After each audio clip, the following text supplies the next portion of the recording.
Bonsoir tout le monde, j'espère que vous allez bien, que vous avez passé un bon week-end prolongé et tout ça. Bienvenue pour cette deuxième séance de thérapie collective en français, le Eurobubble Therapy. Donc vous les voyez à l'écran, aujourd'hui j'ai deux nouveaux invités, Hugo Bézon de la chaîne YouTube Into Europe et Michael Malherbe du blog La Com Européenne. Alors je vous laisse, Hugo, Michael, je vais vous laisser vous présenter vous-même, parce que je pense que vous saurez le faire bien mieux que moi. Donc Hugo, vas-y, si tu peux nous dire deux, trois mots sur toi et ton actualité du moment. Bonjour, moi je m'appelle Hugo. Il y a 2 ans et demi, j'ai monté une chaîne YouTube qui s'appelle NC Europe, qui produit des vidéos animées sur l'actualité européenne et des analyses un petit peu des politiques européennes. Et ça marche plutôt bien. Donc c'est pour ça, je pense que tu m'as invité ce soir pour un petit peu parler de l'actualité européenne. Alors moi, comme premier sujet, j'ai un truc qui est très centré sur la France. Alors attends, avant qu'on passe à Ah, l'actu, laissons Michael nous en dire plus sur pardon, lui. Donc vas-y pardon. Michael. Ouais, bonjour à tous, moi c'est Mickaël, effectivement. Donc en fait, j'ai deux activités, on va dire. L'activité, le jour, je travaille dans une agence de communication. Ma spécialité, c'est vraiment la communication sur les réseaux sociaux. Et puis, le reste du temps, j'ai une passion, c'est la communication de l'Union européenne. C'est une passion assez étrange, je l'avoue, mais en tout cas, c'est un sujet que je suis depuis plus d'une dizaine d'années à travers donc mon blog qui s'appelle La Com européenne. D'accord, bon bah moi j'ai pas besoin de me présenter à ma propre audience, j'espère, hein, vous me connaissez. Même si je suis comme Michael, moi je partage le fait que j'ai un boulot de jour et j'ai mon Twitch la nuit, donc c'est moi aussi un truc avec lequel je dois jongler, même si ça me plaît bien et ça a ses avantages aussi. Bah écoutez, je propose qu'on se lance. Bah Hugo, t'avais l'air chaud bouillant là pour te lancer sur tes news, vas-y, commence. De quoi tu veux nous parler ce soir? Alors d'abord, on va commencer en France, parce que cette semaine, il y a eu l'annonce qui a été particulièrement, qui a fait aussi les médias internationaux, que la France allait mandater la couverture de ses parkings avec plus de 80 places par des panneaux solaires d'ici 2028. Et la raison pour laquelle en fait je voulais mentionner ce morceau d'actualité, c'est parce que je trouve que dans les médias en France et aussi à l'international, on est relativement pessimiste dans tout ce qui est euh, changement climatique et la mise en œuvre de politiques qui permettent de s'y attaquer. Et que derrière tout ce qui se passe, il y a des bonnes nouvelles qui arrivent de temps en temps. Donc, je voulais commencer par quelque chose un message un petit peu plus positif par rapport à ce qui se passe là-bas. Ouais, alors moi j'ai pas suivi ce truc en France, même si moi j'avais sur cette histoire de panneaux solaires, je sais que j'avais lu des articles, je crois il y a une semaine ou deux, sur au contraire, il y avait toute une polémique sur du côté des agriculteurs, parce qu'il y a aussi du débat sur est-ce qu'il faudrait pas recouvrir certains champs, certaines infrastructures agricoles de panneaux solaires. Il y avait un gros fight entre les agriculteurs et les promoteurs de panneaux solaires, parce que en gros la crainte des agriculteurs, c'est que en fait, ça allait accroître le prix des terres, parce que du coup, ça ferait un peu à cause de la valeur du solaire, ça rendrait l'achat de nouvelles terres très compliqué pour les agriculteurs, et qui plus est les nouveaux agriculteurs. Donc ça, c'est un truc que j'avais vu il y a 15 jours. Et c'est vrai que ça pose la question, en fait, enfin, je veux dire, si on commence à discuter de la question des panneaux solaires, et c'est vrai qu'il y a le côté feel good dans le sens où, bah, effectivement, c'est bien qu'on puisse mettre des panneaux solaires ici ou là. Enfin, je veux dire, on voit je sais pas où t'habites, Mickaël. Moi, je suis à Bruxelles. Hugo, toi, t'es en Espagne maintenant. En Bruxelles, j'ai tendance à dire qu'il y a quand même du gros potentiel en termes de toit. Alors, je sais pas si on pourrait mettre des panneaux solaires, hein, ça reste Bruxelles, hein, mais je pense on pourrait exploiter ça potentiellement. Je sais pas. Mickaël, t'en penses quoi t'as suivi un peu cette histoire de panneaux solaires Bah, j'ai pas du tout suivi, mais c'est vrai que je pense que la problématique de l'acceptabilité des énergies renouvelables, elle est clé parce que si les gens acceptent d'avoir des énergies renouvelables, de l'éolien, des panneaux photovoltaïques ou dans leur environnement familier, à ce moment-là, je pense qu'on va franchir à une étape. J'avais été très frappé d'entendre que en France, pour couvrir tous les besoins dont on avait besoin en termes d'énergie électrique, notamment avec les véhicules électriques, etc., ça pourrait être couvert s'il y avait une éolienne dans chaque commune française. Ça paraît pas si énorme que ça, hein. Mais évidemment, il y a beaucoup de gens qui aujourd'hui ne sont pas du tout ouverts Moi, j'habite à Paris, donc forcément la question des éoliennes, elle se pose pas trop. Et je comprends très bien les réactions qu'il peut y avoir localement. Donc moi, je me dis, voilà, c'est typiquement une discussion où, quelque part, on est en train de redéfinir un peu les contours de notre bien commun. Et donc, forcément, c'est des compromis qui ne sont pas simples, mais qui seront quand même, je pense, positifs pour la suite. Ce qu'il faut, c'est parvenir à convaincre, trouver des solutions de compromis. Je sais qu'il y a des modèles économiques aussi pour redistribuer une partie de la richesse produite au niveau hyper local. Et ça, je trouve ça assez intéressant parce qu'effectivement, les gens, ils ont une charge, et donc il doit y avoir finalement une contrepartie. Je pense qu'on est au début en fait d'idées innovantes aussi en termes de politique publique pour rendre ça acceptable et pouvoir le déployer à grande échelle. Je crois d'ailleurs que c'est pas cette semaine ou la semaine dernière où le Sénat a adopté une loi, un compromis justement sur l'éolien où il y avait tout un débat sur notamment les Républicains qui, à un moment donné, voulaient donner un droit de veto à toute commune qui se trouvait dans les alentours d'une éolienne. Et je crois qu'au final, ils ont trouvé un compromis au final pour que ce soit pas un droit de veto, mais plus un système de consultation. Je crois que c'était surtout une fois par rapport à la distance qu'il fallait mettre les éoliennes du littoral pour les éoliennes. Parce qu'en fait, là, je crois que la réglementation dit qu'il fallait mettre à plus de 12 km et ils voulaient peut-être pousser ça jusqu'à 50 km, qui rendrait pas mal de projets éoliens non économiquement viables parce que t'as plus de câbles et c'est plus difficile parce que la mer est plus profonde à cet endroit-là. Donc, ouais, il y a aussi des mesures qui sont prises dans ce sens-là, qui vont dans le bon sens, je pense. Ouais, non, c'est vrai que, enfin, il y a toutes ces questions du potentiel renouvelable, où est-ce qu'on va pouvoir mettre les panneaux solaires, les éoliennes, même si à côté on a ça retouche à ce que disait Michael sur l'acceptabilité sociale, où bah voilà, les gens sont tous pour avoir des éoliennes, mais pas forcément dans leur jardin, quoi. C'est un peu la difficulté. Si on retourne quelques années en arrière, à Bruxelles, c'est toujours un truc, les Français à chaque fois, et ils le disent, surtout les dossiers environnementaux, attention à un effet gilet jaune, où on fait une politique, on prend une politique environnementale, et c'est mal vécu par les gens, et on se prend un backlash qui est très problématique pour les gouvernements, quoi. Ça, c'est toujours un truc qu'on ressort à toutes les sauces maintenant à Bruxelles, l'acceptabilité sociale, les gilets jaunes, etc. Alors après... est-ce que c'est un vrai risque ou pas? Ça se débat encore, quoi. Mais bon, c'est vrai que c'est un truc qui maintenant fait peur au gouvernement. À moins que vous ayez un truc que vous vouliez rajouter sur ça, on peut peut-être passer à un autre sujet. Michael, tiens, qu'est-ce que tu peux nous dire là?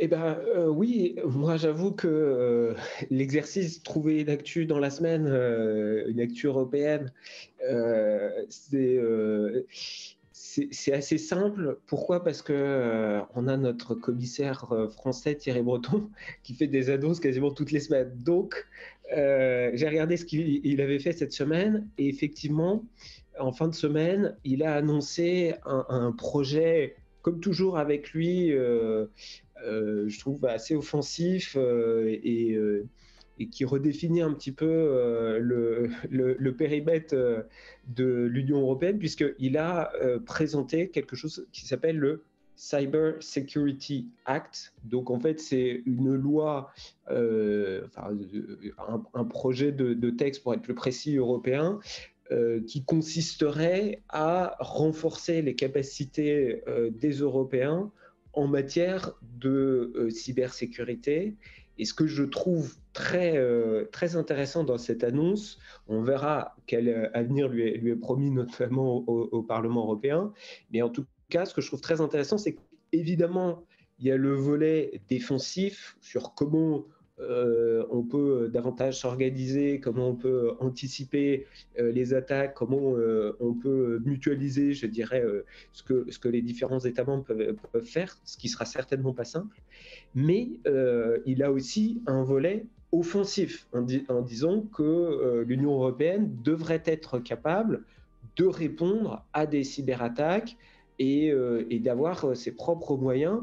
Donc voilà, moi je trouve que avec Thierry Breton, qui a un périmètre plus large que la commission, avec des projets pour l'espace, des projets pour les terres rares, des projets pour les batteries, pour les puces, les superconducteurs, les projets pour les satellites, il est jamais à court d'idées pour Ah non, faire ça c'est avancer sûr. l'Europe.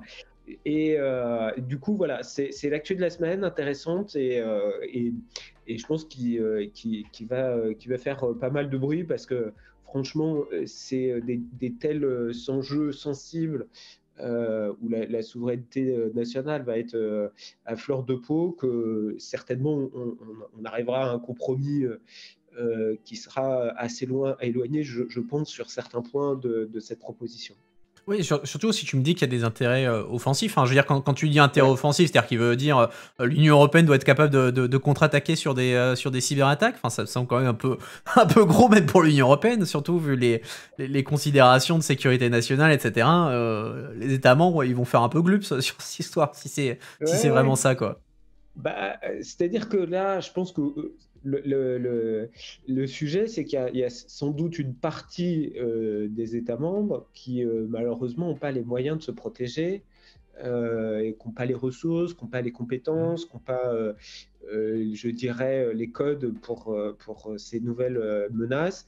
Et à contrario, il y a d'autres États, et notamment la France, qui a pas mal investi ces dernières années. C'est sans doute pas du tout au point des grands acteurs, mais ça s'est amélioré.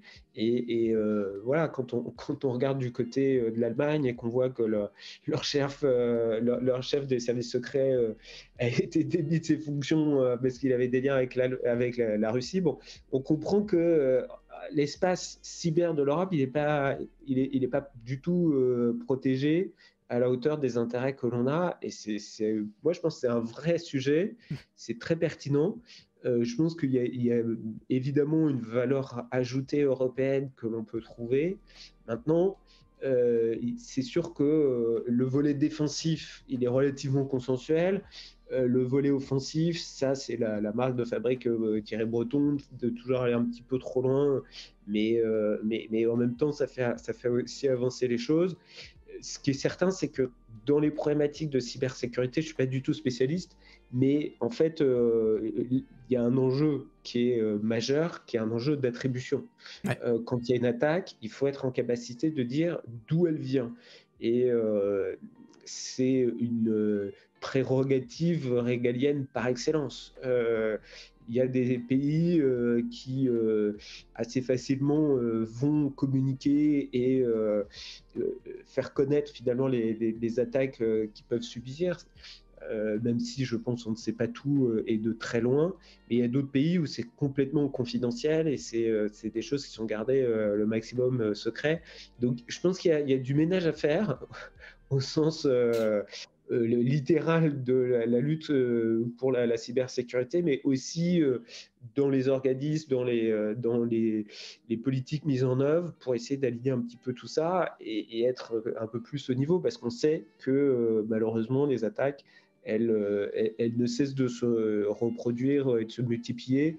Je parlais de l'Allemagne, là, ils ont eu des attaques sur le système ferroviaire il y a quelques mois. Il y a des attaques régulières sur les systèmes hospitaliers. Et voilà, et je pense qu'il y a tout un tas de choses, encore une fois, dont on n'a pas connaissance, mais qui rendent le sujet très sensible et important à mes yeux. Donc c'est pour ça que j'avais choisi cette news pour cette semaine. Ouais, Alors c'est intéressant. Ouais. pour intervenir très rapidement là-dessus, moi je suis très curieux par rapport aux compétences, aux capacités de l'Europe de mettre en œuvre un tel programme, parce qu'on a eu par exemple l'année dernière, ou je crois que c'était il y a 2 ans même, la mise en place du programme Gaia X pour chercher à développer l'univers du cloud européen. Et en fait, ça s'est traduit un petit peu par un échec, parce que la plupart des entreprises qui participaient dans cette initiative, c'était des entreprises chinoises, c'était des entreprises américaines, parce qu'on n'a juste pas les compétences nécessaires en Europe pour mettre en œuvre des services cloud qui sont adaptés aux besoins des entreprises. Et je pense que, comme aux États-Unis, c'est des entreprises, spécifiquement ces entreprises privées qui se chargent et qui participent au contrat du Pentagone, par exemple, qu'en Europe, on sera confronté à des problèmes de manque de compétences dans ce domaine-là. Mais justement sur Gaia X, là, effectivement, il y a les entreprises américaines qui sont impliquées dedans, et ça, c'est une des sources des problèmes. Les chinoises. Et justement, moi, les Chinois, je sais qu'ils avaient proposé de participer, mais moi, il me semblait qu'on les avait foutus à la porte en leur disant oui, non merci, merci mais non merci, quoi. Il me semblait qu'ils avaient été, qu'on les avait refusés ou mis dans un truc super tiers, faudrait que je check, mais les Américains, oui, c'est vrai qu'ils étaient dedans, et c'est vrai que Gaia X est paralysé parce que du coup... bah, ça avance pas, et il y a toujours un peu le soupçon, ok, est-ce que pour qui les Américains sont en train de jouer, quoi. Et c'est vrai que c'est un vrai sujet, un vrai sujet, surtout. Et c'est un sujet qui est en relation justement avec les capacités de cybersécurité de l'Union européenne, parce que si on n'a pas d'entreprise pour les mettre en œuvre, bah, c'est bien d'avoir un plan, mais qui va le mettre en œuvre? Ouais, et les Américains. Est-ce qu'on va donner la cybersécurité de l'Europe aux Américains? Ouais, même à certains Européens. Enfin, je veux dire, faut se rappeler que faut se rappeler que par exemple, c'est les Suédois où bah en fait, on s'est aperçu qu'ils avaient laissé les Américains aider les Américains à espionner sur les Allemands, sur les Français, sur les Danois. Donc, enfin, il y a aussi une certaine un manque de confiance même entre les Européens, parce que parfois ils cèdent entre eux. Enfin, moi je me souviens quand j'étais au PE, il y avait des discussions parfois quand il y avait des sujets sécurité. Et on avait un des députés, c'était Arnaud Danjean, un député européen français, grand spécialiste de la défense, qui disait mais attendez, les services secrets français, ils n'ont pas nécessairement envie de partager des infos avec les Bulgares, avec certains membres pays de l'Union européenne, parce que c'est des passoires, et les informations qu'on va leur filer, ça finit chez les Russes, quoi, donc, ou chez les Américains. Donc il y a aussi, surtout sur ces questions qui touchent à la sécurité nationale, comme disait Mickaël, qui est un sujet strictement régalien, il y a aussi une méfiance, non seulement vis-à-vis de l'extérieur de l'Union européenne, mais aussi entre les Européens eux-mêmes, parce qu'on ne sait pas vraiment d'une part si les alliés sont fiables, s'ils n'ont pas des taupes chez eux, et s'ils vont pas aider les copains ailleurs, quoi. Donc c'est vrai qu'il y a un vrai enjeu. Et juste avant de continuer, il y a Kylian qui faisait un commentaire dans le chat qui disait oui, mais le fait que Breton il en fasse des tonnes, et c'est effectivement c'est toujours sa marque de fabrique d'en faire des tonnes et de faire des propositions qui sont très ambitieuses, est-ce que c'est pas un moyen pour lui d'avoir un compromis qui soit plus favorable à la fin,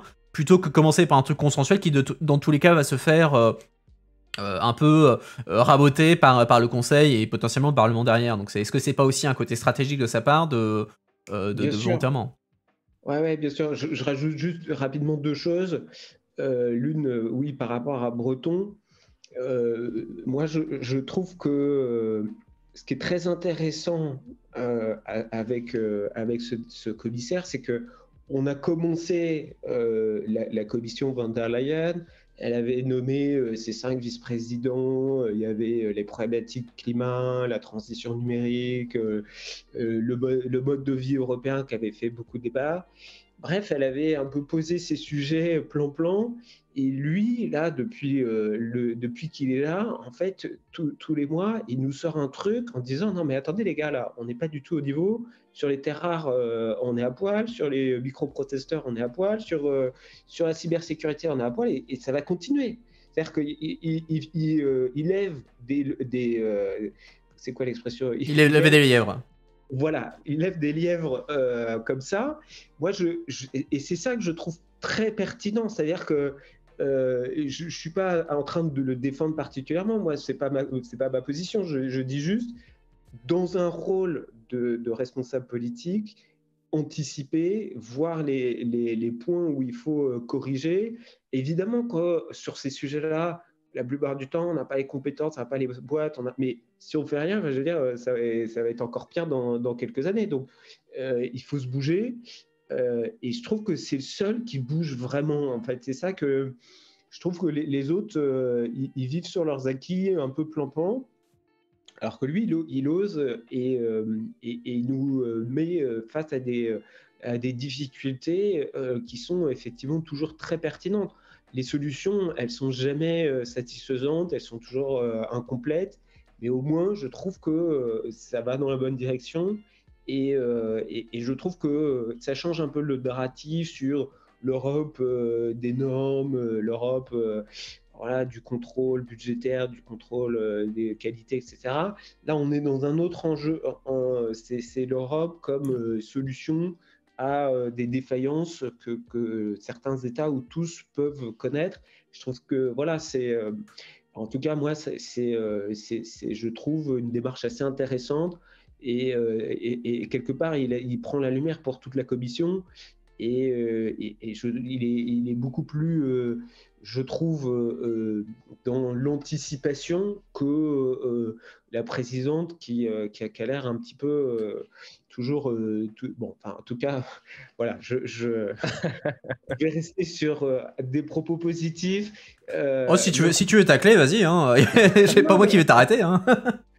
J'ai une autre petite actu pour elle, donc Ok, bah dans ce cas on passera ça, mais c'est vrai que Breton dans son approche, etc., ça rentre beaucoup dans cette fameuse idée de l'Europe géopolitique, qui était un truc qui était poussé par von der Leyen aussi en 2019. Elle disait voilà, en 2014 on a poussé l'Europe politique, là on va passer à l'Europe géopolitique, et c'est vrai que Breton met le doigt sur un certain nombre de vulnérabilités en disant bon les mecs faut qu'on bouge sur ça, après jusqu'où est-ce qu'on peut bouger, ça fait pas assez le débat, etc., mais ça participe un peu à ce gros storytelling de cette commission en se disant voilà, on veut être une Europe géopolitique. Après, est-ce que l'Europe a les moyens d'être vraiment une puissance géopolitique, ça se débat, je pense, mais au moins, je pense que ça a imprimé un certain nombre. En termes de communication, je pense que ils ont réussi à faire imprimer le thème vis-à-vis de l'opinion publique.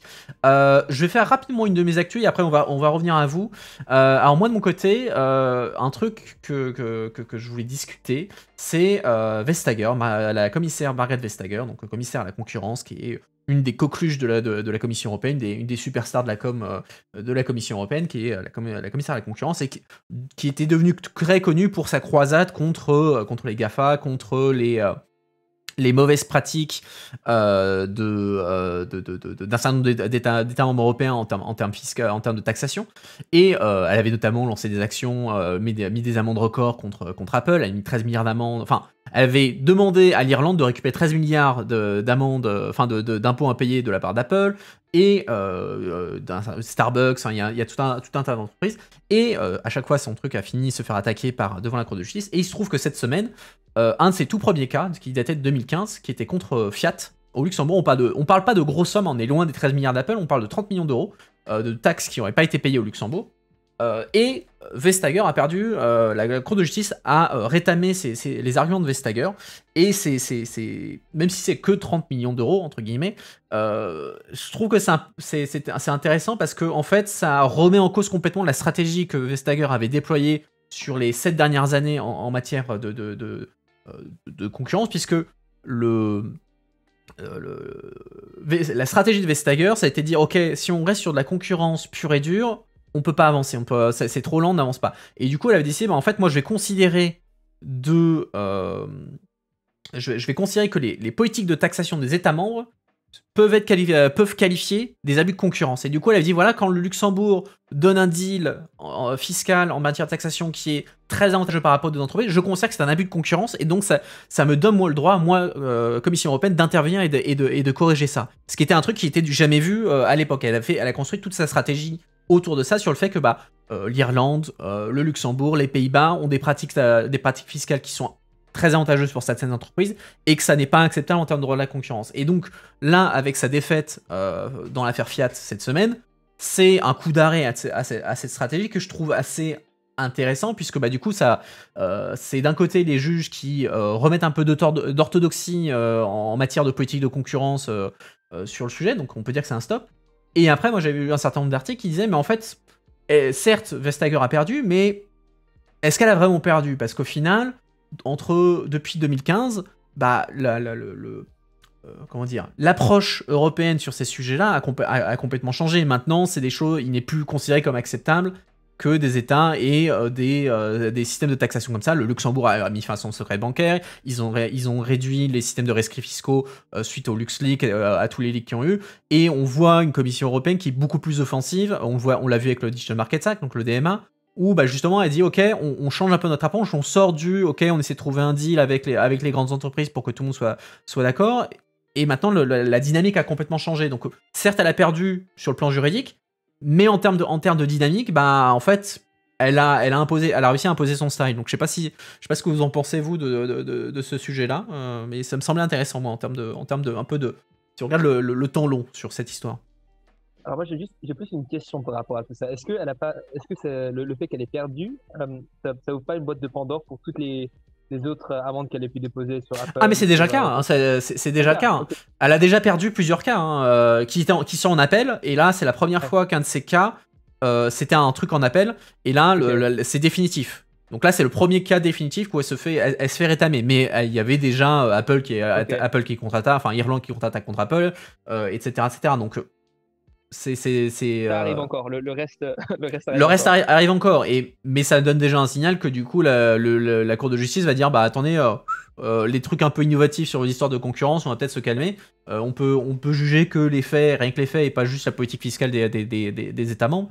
Mais voilà, encore une fois, sur le niveau de dynamique, bah, ça a ouvert un certain nombre de portes. Enfin, vous vous souvenez, Trump qui qualifiait Vestager de la tax lady, quoi. Elle disait voilà, votre tax lady, elle m'emmerde, elle emmerde mes entreprises, c'est pas possible. Et au final, bah, on s'est retrouvé avec quelques années plus tard avec un deal à l'OCDE sur la taxation minimum des entreprises Ouais. à 15%. Chose que absolument personne n'aurait mis un copec là-dessus il y a 7 ans. Moi compris, moi j'aurais dit l'OCDE va faire un deal, j'aurais dit mais vous êtes malade, l'OCDE c'est un truc, ça va être une porte de sortie, on va dire oui on trouvera un truc dans 50 ans, et voilà, moi j'y croyais pas. Au final, ça s'est passé quoi, donc moi je trouve ça quand même intéressant, un peu la dialectique entre le côté juridique et ensuite la dynamique générale. Mika, je sais pas ce que t'en penses toi. Je ne vais pas rentrer dans le fond de ces sujets parce que je ne les connais pas beaucoup, mais en revanche, la réaction que j'ai, c'est que je pense que c'est assez illustratif du changement d'époque. C'est-à-dire que pour moi, ça aura été une phase pour essayer de contrôler, de réguler des usages qui étaient tolérables et qui sont devenus inacceptables. Ça a été aussi une époque où les multinationales faisaient un petit peu la loi et où on essaye de mettre un peu bon ordre. Je pense qu'on est en train de passer à autre chose. Je pense que l'impôt, d'abord, a retrouvé une certaine valeur parce qu'il y a plein de choses dont on a besoin de financer, la transition écologique, la guerre en Ukraine, et puis évidemment, il faut rembourser les dettes du Covid, et sans parler de la lutte contre l'inflation. Donc, l'argent public, en fait, il reprend une certaine valeur. Et à contrario, les profits des entreprises apparaissent plus aussi légitimes. Donc ça, c'est une première chose. Et puis par ailleurs, je pense que aussi il y a une forme de réorganisation, on va dire, du commerce international. Il y a une démondialisation, clairement. Donc voilà, c'est d'autres choix qui sont faits par les entreprises, des choix de proximité avec des marchés dans des pays amis, avec des chaînes de valeur plus courtes ou qui sont plus résilientes. Donc, en fait, pour moi, c'est symptomatique, je trouve, d'un changement d'époque. Euh, J'espère que ce sera l'occasion de réaligner le logiciel intellectuel à Bruxelles et celui dans les sociétés. Parce qu'il était quand même très éloigné entre le besoin de protection des citoyens d'un côté, l'ouverture qui était très forte en matière de concurrence, de compétitivité, de mondialisation. Est-ce que on va se retrouver peut-être avec une décennie finalement d'intégration européenne très forte, parce qu'il y aura un réalignement sur les attentes et ce que les institutions européennes peuvent être en mesure de faire. Donc, j'avoue que pour moi, c'est comme ça que je vois les choses. C'est comme toujours, évidemment, parce que on est sous la contrainte aussi, il faut le reconnaître, qu'on est obligé d'agir. Et là, je me dis, bah, cette contrainte, elle peut peut-être être une opportunité. Intéressant. Je vois le temps qui passe. Alors, on va retourner à Hugo. Hugo, tu as une deuxième news à nous mettre sur la table? Alors, je pense que je vais sauter une des news parce que, comme tu l'as dit, on a peu de temps. Je vais passer directement à ce qui s'est passé entre l'Union européenne et les États-Unis dans la semaine. Donc, l'année dernière, ou en début d'année, les États-Unis ont dévoilé le Inflation Reduction Act, le IRA. Et en fait, c'est un petit peu un Green Deal à l'américaine avec un nom bichonné pour chercher à dépasser les oppositions, euh, qui en fait est une remise en cause euh, très directe du système néolibéral qui se concentre sur du protectionnisme, sur des subventions massives vers l'industrie américaine et qui en fait est passé au Congrès parce que ça permet d'attribuer des jobs dans les districts congressionnaux des républicains. Et ça plaît pas du tout à l'Union européenne parce que en fait, ça met en place des mesures protectionnistes qui empêcheront l'industrie européenne, notamment de l'automobile, mais aussi par exemple de l'éolien, d'avoir des exportations vers les États-Unis, alors qu'ils veulent, et du coup, ça met en fait, ça crée une rupture entre le Green Deal européen et le IRA, qui est le Green Deal, de mon point de vue, le Green Deal américain. Et j'ai trouvé ça très intéressant parce qu'en fait, la couverture médiatique qui en a été faite, elle parle de possibles guerres commerciales entre les États-Unis et l'Union européenne. Michael, qu'est-ce que t'en penses?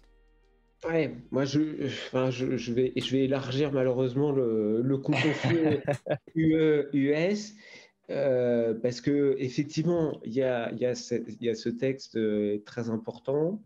Il y a aussi une législation américaine qui subventionne la vente des entreprises électriques à condition que les batteries soient fabriquées sur le sol américain. Il y a aussi un nouveau comité Théodule sur les enjeux technologiques dans lesquels sont rediscutées les problématiques de data. Sur tous les sujets, il faut le dire, hein, les positions américaines, elles ne sont pas du tout favorables à l'Europe. Et je trouve que on est trop passif. Je trouve que voilà, on est comme d'habitude à être dans nos contradictions. On veut que les Américains nous protègent, assurent notre défense, et en même temps, on ne voudrait pas que ce soit des concurrents trop durs sur le plan économique. Alors que la réalité aujourd'hui, ils nous vendent du gaz extrêmement cher, beaucoup plus que chez eux, et c'est en train de tuer toute l'industrie européenne. Donc là, il y a des boîtes qui partent. Est-ce qu'elles reviendront? C'est une vraie question, et c'est des emplois qui sont menacés massivement. C'est vrai en France, c'est le cas en Allemagne, BASF s'est déjà barré en Asie. Donc c'est un enjeu majeur au niveau des énergies, c'est un enjeu au niveau de l'industrie automobile dont on sait que c'est une industrie très forte et où en France on a les primes qui sont les plus élevées du monde pour subventionner essentiellement des véhicules produits en Chine. Donc bravo, c'est un beau modèle économique et c'est vrai que voilà, moi je trouve que on ne peut que regretter des choses qu'on n'a pas suffisamment anticipées et contre lesquelles on ne se protège pas suffisamment. Moi, je veux dire, quand on voit, et je reviens un instant au sujet précédent sur les attaques contre les multinationales, je veux dire, là, les procès sont en train d'être perdus en Europe. Les moindres gestes de la justice américaine contre des entreprises européennes, dès qu'ils font des deals en dollars avec des pays qui ne leur plaisent pas, bah, tout de suite, il faut payer. Et il n'y a pas de voie de sortie possible, il n'y a pas d'appel, il n'y a pas de recours. Donc, il y a clairement un deux poids, deux mesures. Combien de temps est-ce qu'il va encore continuer ou dans combien de temps on va accepter d'une certaine manière cette titularité qui n'en est pas vraiment une? Moi, j'avoue que j'inviterais les Européens clairement à se réveiller. Et là, je trouve que c'est pas du tout à la hauteur. Et je regrette que sur ces sujets-là, on n'est pas suffisamment en train de défendre nos intérêts. Donc, c'est une vraie question et c'est une problématique évidemment qui ne peut que se renforcer à la veille des élections américaines et du prochain président, si a fortiori les républicains. Non, moi je suis Alors, d'accord. pour rajouter un petit peu de nuance avant de Vas-y. parler, ça peut. D'un autre point de vue, on peut considérer que c'est une bonne nouvelle que les États-Unis finalement se bougent un petit peu les fesses par rapport au Green Deal et par rapport au changement climatique, parce que il y avait cet article dans le Financial Times l'autre jour qui parlait d'un Green Deal qui serait acceptable aux Américains. Et je pense que, vu les réactions qu'il y a eu à l'IRA et aussi au vu des derniers résultats des élections américaines, que c'est un deal qui a été accepté. Donc d'un point de vue climat, c'est une bonne chose. Pour la compétitivité de l'Europe, un petit peu moins. Je pense qu'il y a deux sujets. Il y a d'une part effectivement le côté Green Deal américain, et effectivement quand on sait la résistance notamment des républicains sur ces sujets-là, c'est bien qu'effectivement il y a eu un deal qui a été trouvé, et donc ça à mon avis sur le climat, effectivement on peut que se féliciter que les Américains aient trouvé un deal. Après, je trouve aussi que le fait que cette IRA soit balayée, en fait c'est une nouvelle forme de Buy American Act, donc cette espèce de législation qui impose de facto d'acheter américain, d'investir américain, etc., au détriment des autres. Pour moi, c'est quelque chose d'assez symptomatique, en fait. C'est quelque chose... Enfin, quand tu disais, Hugo, on est dans ton introduction, tu dis, ah oui, c'est une remise en cause du modèle néolibéral. Moi, je trouve pas, en fait. Parce que si tu regardes, les Américains sont les champions de dire on est libéraux, mais en fait, quand il s'agit d'eux, ils ont toujours été extrêmement protectionnistes. Je veux dire, le Buy American Act, ça fait des années qu'ils l'ont, c'est une nouvelle forme de Buy American Act, donc j'ai envie de dire, il y a une forme de continuité dans l'approche, et on se plaignait à l'époque que Trump c'était l'America First. Ça a toujours été America First en fait, c'est juste que Trump le faisait turbocharger ça. Biden met peut-être un peu plus ses formes, même si ça crée des frustrations chez les Européens, mais je suis d'accord avec Mike quand on dit oui, mais on met un peu à la ramasse, on s'attend qu'il y ait une bienveillance des Américains. Les Américains, ils vont défendre leurs intérêts, ils ont toujours défendu leurs intérêts, et je veux dire, ils n'ont pas consulté sur ça, ils n'ont pas consulté les Européens. Et moi, là où je trouve qu'il y a une défaillance du côté européen, c'est que quand on regarde les réactions européennes entre États membres sur ça, tu as d'un côté... C'est un truc très classique, encore une fois, ça n'a rien de nouveau. Les Français qui sont super chauds bouillants, qui disent ok, il faut qu'on réponde tac au tac, faut qu'on impose un Buy European Act au niveau européen, parce que il n'y a pas de raison que eux ils avantagent l'entreprise et pas nous. Et de l'autre côté, les Allemands qui disent ah non, attendez, non, faut pas qu'on se lance une guerre commerciale dans le contexte avec l'Ukraine, etc. Vaut mieux qu'on discute avec eux, essayer de trouver un compromis, etc. Et pour moi, c'est assez symptomatique, parce que à chaque fois, en fait, on se retrouve à devoir aller voir les Américains. Ah, bah, en fait, vous voulez pas trouver un compromis, alors pour un problème qu'ils ont causé, et déjà, ils sont pas venus nous voir avant pour dire, bah voilà, on sait que ça va vous poser des problèmes, ça fait des années que c'est ce genre de truc vous cause des problèmes. Ils en ont rien à cirer, ils défendent leurs intérêts. Pourquoi est-ce qu'on ne devrait pas défendre nos intérêts, quitte à éventuellement être un peu à avoir des accords avec eux. Certes, il y a le contexte de la guerre en Ukraine, et Kylian dit ça dans le chat, dit ouais, le problème de la guerre en Ukraine, c'est que ça nous, enfin, c'est que avoir des histoires comme ça peut nous détourner des Américains, alors que la guerre en Ukraine a favorisé une forme de réconciliation avec les Américains sur certains sujets. Mais à un moment donné, il y a des moments où on a certes, les Américains sont nos alliés, ça veut pas dire qu'on a aucun différent avec eux, quoi. Il y a un moment donné, une approche européenne, bah, une des raisons pour lesquelles on a fait l'Union européenne, c'est pour être capable d'exister à côté des Américains. Donc, pour moi, c'est assez symptomatique, effectivement, d'une forme de naïveté des Européens, qui veulent toujours être un peu les gentils et sont les seuls à jouer vraiment selon les règles. On dit voilà, on est une économie libérale, on joue selon le jeu libéral, sauf que si les Américains, les chantres absolus du libéralisme économique sont protectionnistes chez eux, voilà, encore une fois, il y a une forme de poids de mesure que je trouve toujours assez curieux quand il s'agit des Européens et de notre rapport avec les Américains. Enfin,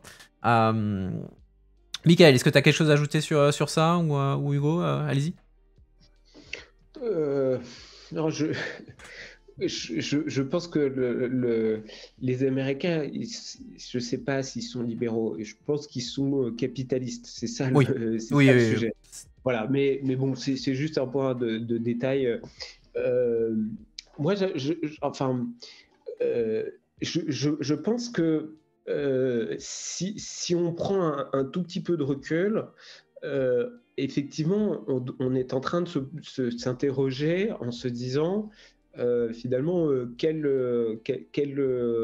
distance on doit garder avec les Américains. C'est vrai sur les problématiques énergétiques où il nous faut compter très cher la crise que l'on connaît en Europe avec la fin des hydrocarbures russes. C'est vrai sur les questions là dans l'industrie automobile. C'est vrai. Je suis en train de perdre mon troisième exemple, j'en avais un. Il va me revenir, c'est pas grave. Non, mais c'était vrai sur les data, c'est ça que j'avais aussi en tête. Et je comprends effectivement que voilà, ce que j'avais oublié, c'est vrai aussi sur la Chine, où on doit trouver la bonne position avec les Américains. Et si on considère la problématique de défense, les Américains se diraient bah, pourquoi pas embrigader l'OTAN dans un machin anti-Chine, ce que les Européens n'auraient peut-être pas très envie de faire. Donc, il y a clairement des positions à exprimer et peut-être des nouvelles législations à envisager. Je dirais juste dommage que ces portefeuilles ne soient pas entre les mains de Thierry Breton, parce qu'il aurait sans doute... Ah oui, là, il aurait déjà 3 propositions sur la table. Les autres des Français trop endormis pour se bouger, c'est quand même un vrai problème. Je vois le temps qui passe. Michael, est-ce que tu as un deuxième sujet que tu veux nous mettre sur la table? Après, on passe à la séquence un peu plus light, on va dire. Ouais. Le deuxième sujet d'actualité, évidemment, je voulais parler de la COP27, puisque c'est le rendez-vous qui a lieu toute la semaine écoulée et encore la semaine prochaine. Et pour moi, je pense que c'était l'occasion, effectivement, de revenir sur la présidente de la Commission, Ursula von der Leyen, son positionnement au départ sur une commission géopolitique. Quentin, tu as dévoilé ce que j'avais en tête, mais désolé. C'est pas grave, c'est un bon rappel de ce qu'elle défendait. Et je dirais que quelque part, elle passe un peu aux travaux pratiques avec la crise de l'énergie, et qu'elle est obligée de trouver des compromis avec de nouveaux acteurs pour trouver de l'énergie. Je pense évidemment au Kazakhstan, c'est quand même très problématique, mais bon, voilà, on va dire que c'est les enjeux de circonstances. Et donc là, elle était à la COP27 et en fait, elle a essentiellement signé des deals avec des pays africains sur des enjeux autour des terres rares, autour de l'hydrogène, autour des forêts. Donc voilà, la COP, maintenant, c'est un truc pour le business. D'ailleurs, c'est les entreprises qui sont sérieuses, c'est pas les États dans leurs engagements. Et on le voit de plus en plus.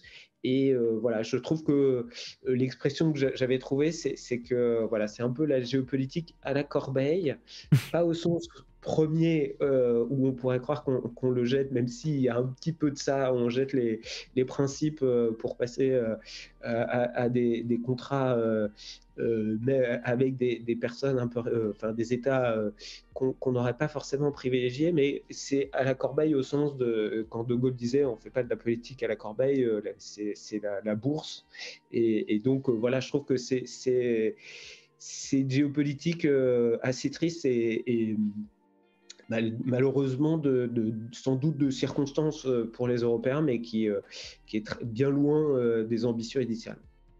Alors moi j'avoue que j'ai pas trop suivi la COP cette année, donc j'ai pas suivi énormément d'actualité. Alors effectivement il y a tout le background avec effectivement les deals entre l'UE, le Kazakhstan et etc. qui sont critiqués. Hein, et c'est vrai, le Kazakhstan a d'ailleurs une position assez intéressante où il essaie de se maintenir entre la Russie et on va dire l'Ouest, hein, du maire général. Mais c'est vrai que, après derrière il y a une question de realpolitik, c'est-à-dire que surtout quand on parle de questions de ressources, on va dire rares, je veux dire oui certes, on n'a pas, il y a un certain nombre d'États qui sont pas les plus on va dire alignés en termes de valeurs avec nous, mais après s'ils ont la ressource et qu'on veut rapidement se détacher par exemple de la Russie, bah après il y a une question de realpolitik. Est-ce qu'on veut vraiment faire, est-ce qu'on n'a pas vraiment le choix que de passer un deal avec eux?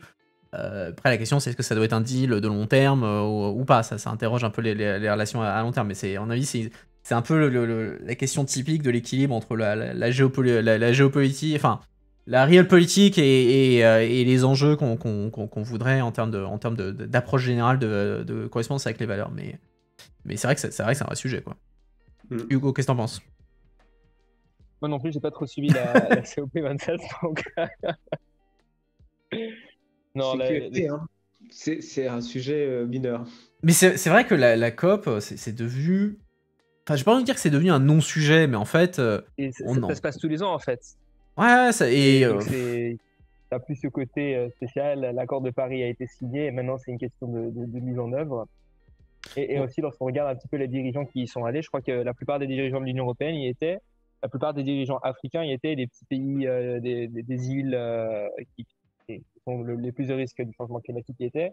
Mais les Chinois n'y étaient pas représentés par leur chef d'État, je veux dire. Les Mm. Russes n'y étaient pas, les Américains n'y étaient pas. Je crois que les Brésiliens n'y étaient pas non plus.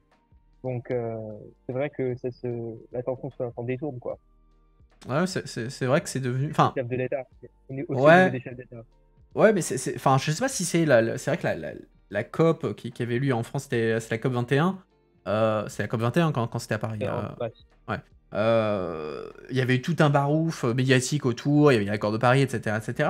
Alors après, je sais pas si c'est parce que c'était à Paris, et du coup, il y a eu énormément de news, beaucoup plus de news que d'habitude. C'est pas impossible non plus, hein, qu'il y a un côté un peu chauviniste sur ça, mais c'est vrai que depuis, j'ai un peu l'impression que c'est tombé un peu plus dans le background. La COP d'avant, donc la COP 26, c'était à Glasgow. Moi, de ce que j'en avais lu sur les retours, c'était un peu une déception. Il y avait pas eu de grosses avancées. Tout le monde campait un petit peu sur ses positions en disant voilà, mettez en œuvre l'accord de Paris. Et ils disaient ouais, mais on a une crise économique, on a des trucs qui ont changé, donc faut revoir la trajectoire. Donc, je c'est un peu paradoxal parce que d'un côté, t'as le côté euh, l'écologie dans la société, qui est un sujet qui est devenu incontournable. Hein, on a eu les Greta Thunberg, etc., Hop, etc. en Europe. En Europe, mais derrière, les COP, tout le monde s'en fout maintenant. En Europe. Ouais, moi je prolongerais, je dirais que, en fait, pourquoi est-ce que les COP, on s'en fout? Parce que les engagements qui ont été pris par les États ne sont pas tenus. Donc à partir du moment où les engagements ne sont pas tenus, je veux Ouais. dire, la crédibilité, elle est nulle. Et, et en fait, la réalité, moi, que j'observe et qui, je l'espère, va réussir, parce que c'est quand même notre climat, on n'en a qu'un, c'est que c'est les acteurs économiques qui se saisissent de ces sujets-là. Moi, dans mon métier, je veux dire, les problématiques climat, elles sont présentes au quotidien pour démontrer les engagements. Et clairement, enfin, c'est la machine économique qui se met en place parce que les États, ils n'ont pas les capacités, ils n'ont pas le pouvoir de décider, ils n'ont pas les ressources. Donc sur tous les leviers dont on a besoin, finalement, j'allais dire, le salut va venir des entreprises, ce qui va rendre sans doute encore plus dingue ceux qui aujourd'hui se positionnent politiquement sur l'écologie, mais c'est sans doute la réalité que perçoivent les citoyens et qu'ils ont bien compris que c'était plus important quand des multinationales prenaient des décisions dans leur plan d'action que quand c'était des chefs d'État et de gouvernement qui faisaient un discours. Bah, c'est ça aussi la réalité aujourd'hui. Enfin, je reviens juste un instant parce qu'on parlait des problématiques énergétiques. L'Europe, elle a pris des sanctions contre la Russie pour interdire les transactions de matières premières et de gaz et de pétrole via les pipelines. Mais si on regarde la progression de vente de gaz liquéfié ou de pétrole qui sont arrivés par bateau, en fait, il y a une bonne partie de ces matières premières qui ont été transformées à l'autre bout du monde et qui reviennent en Europe après. Donc, il faut voir la réalité, elle est têtue, quoi. On a beau interdire certaines choses et prendre des sanctions, et bien les acteurs économiques, ça leur coûte 2 fois plus cher, mais ils les contournent et ils passent par des intermédiaires à l'autre bout du monde pour finalement satisfaire leurs besoins. Donc ça, je pense que ce qu'on voit avec l'énergie, qui est le besoin le plus primaire, on le voit aussi sur les questions de climat, où forcément on est face à une réalité qui est très têtue et Mhm. difficile de changer une trajectoire qui aujourd'hui est clairement alarmante, quoi. Ah bah, Non, là, je suis pas entièrement d'accord parce que je pense que quand même, si on regarde ce qui s'est passé depuis le début de la guerre en Ukraine, les États ont quand même pas mal mis le pied sur l'accélérateur par rapport à la transition énergétique. Je sais par exemple qu'en Allemagne, en mer du Nord, il y avait 20, 80, je sais plus, j'exagère peut-être, projets d'éolien offshore qui étaient bloqués en décision de justice depuis des années. Et là depuis le début de l'invasion, ils ont cherché à les débloquer en masse pour pouvoir accélérer leur indépendance énergétique et du coup, en même temps, la transition énergétique. On voit un petit peu la même chose dans le premier élément de news que j'ai mentionné tout à l'heure avec les panneaux solaires sur les parkings en France.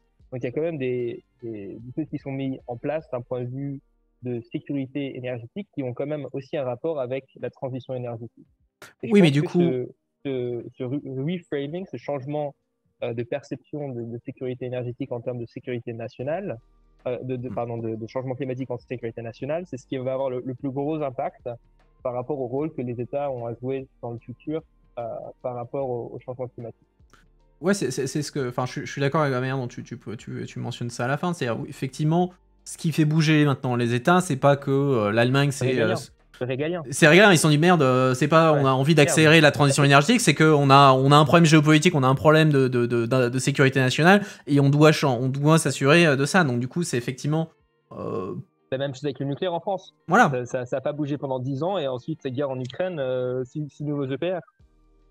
Non, après les EPR, c'est un autre sujet. Faut voir quand, si ça voit le jour un jour, mais ouais. Je vois le temps qui passe. Je propose qu'on passe à des sujets un petit peu plus légers. On va parler un peu de mèmes, donc on va parler des trucs qui nous ont fait rire cette semaine. Et paradoxalement, on a tous choisi enfin paradoxalement, le hasard a fait qu'on a choisi tous plus ou moins le même thème. Alors je vais faire apparaître à l'écran le premier. Donc, Michael, c'est ton mème qui est en premier. Donc, c'est l'oiseau de Twitter qui lâche un petit cadeau sur la tête de Thierry Breton. Donc, tu nous expliques un peu pour ce qu'il en est? Ouais, j'explique un petit peu les choses. En fait, c'est quand même, bon, tout ce qui se passe chez Twitter, moi, c'est mon job, le social media. Donc, je suis de ça de très, très près. Et donc, Thierry Breton avait fait un déplacement aux États-Unis. Il avait rencontré Elon Musk et ils avaient fait une vidéo ensemble où Elon Musk s'était engagé à ce que Twitter en Europe respecte la future législation européenne. Et donc, quand Elon Musk a fait un tweet pour dire que l'oiseau était libéré, c'est la manière de dire que le rachat était conclu, eh bien voilà, Thierry Breton a rebondi en disant n'oublie pas Elon, que nous on a une législation un peu spécifique avec des engagements importants en termes de modération, de lutte contre les discours haineux, etc. Donc moi je trouve que voilà, ce mème il m'a fait réagir parce que je trouvais je trouvais un petit peu dur, alors que c'est un sujet, je crois qu'à part Thierry Breton, personne n'avait anticipé qu'il fallait, aller voir Elon Musk et essayer de sauver les meubles pour Twitter en Europe. Je ne sais pas du tout ce qui va en être. On parle de banqueroute maintenant de l'entreprise. C'est quand même assez dramatique ce qu'on a pu voir, les licenciements, les revirements sur les fonctionnalités, etc. Twitter, c'était le berceau d'un espace public européen pour pour la bulle bruxelloise. Il va falloir migrer peut-être ailleurs, mais bon, c'est ce que normalement les oiseaux sont capables de faire. Ouais, c'est vrai que toi-même, moi, il m'a interpellé parce que, comme tu le dis, il va un peu à contrario de tout ce que nous on voit à côté dans la bulle européenne, où au contraire tout le monde a dit ah bah vous voyez, Elon Musk il se fait reprendre à la volée par Thierry Breton, il lui arrive plein de trucs, le rachat de Twitter lui pète un peu à la gueule. Donc, du coup, le côté, le même qui sous-entend que c'est plus Twitter qui a l'avantage sur Breton, c'est vrai que c'est pas du tout la même impression qu'on a à Bruxelles quand on regarde. L'interprétation des faits, quoi. Et quand tu mentionnais le fait que Breton a repris à la volée Elon Musk en lui disant voilà, ton oiseau bleu il doit voler sur les règles européennes chez nous.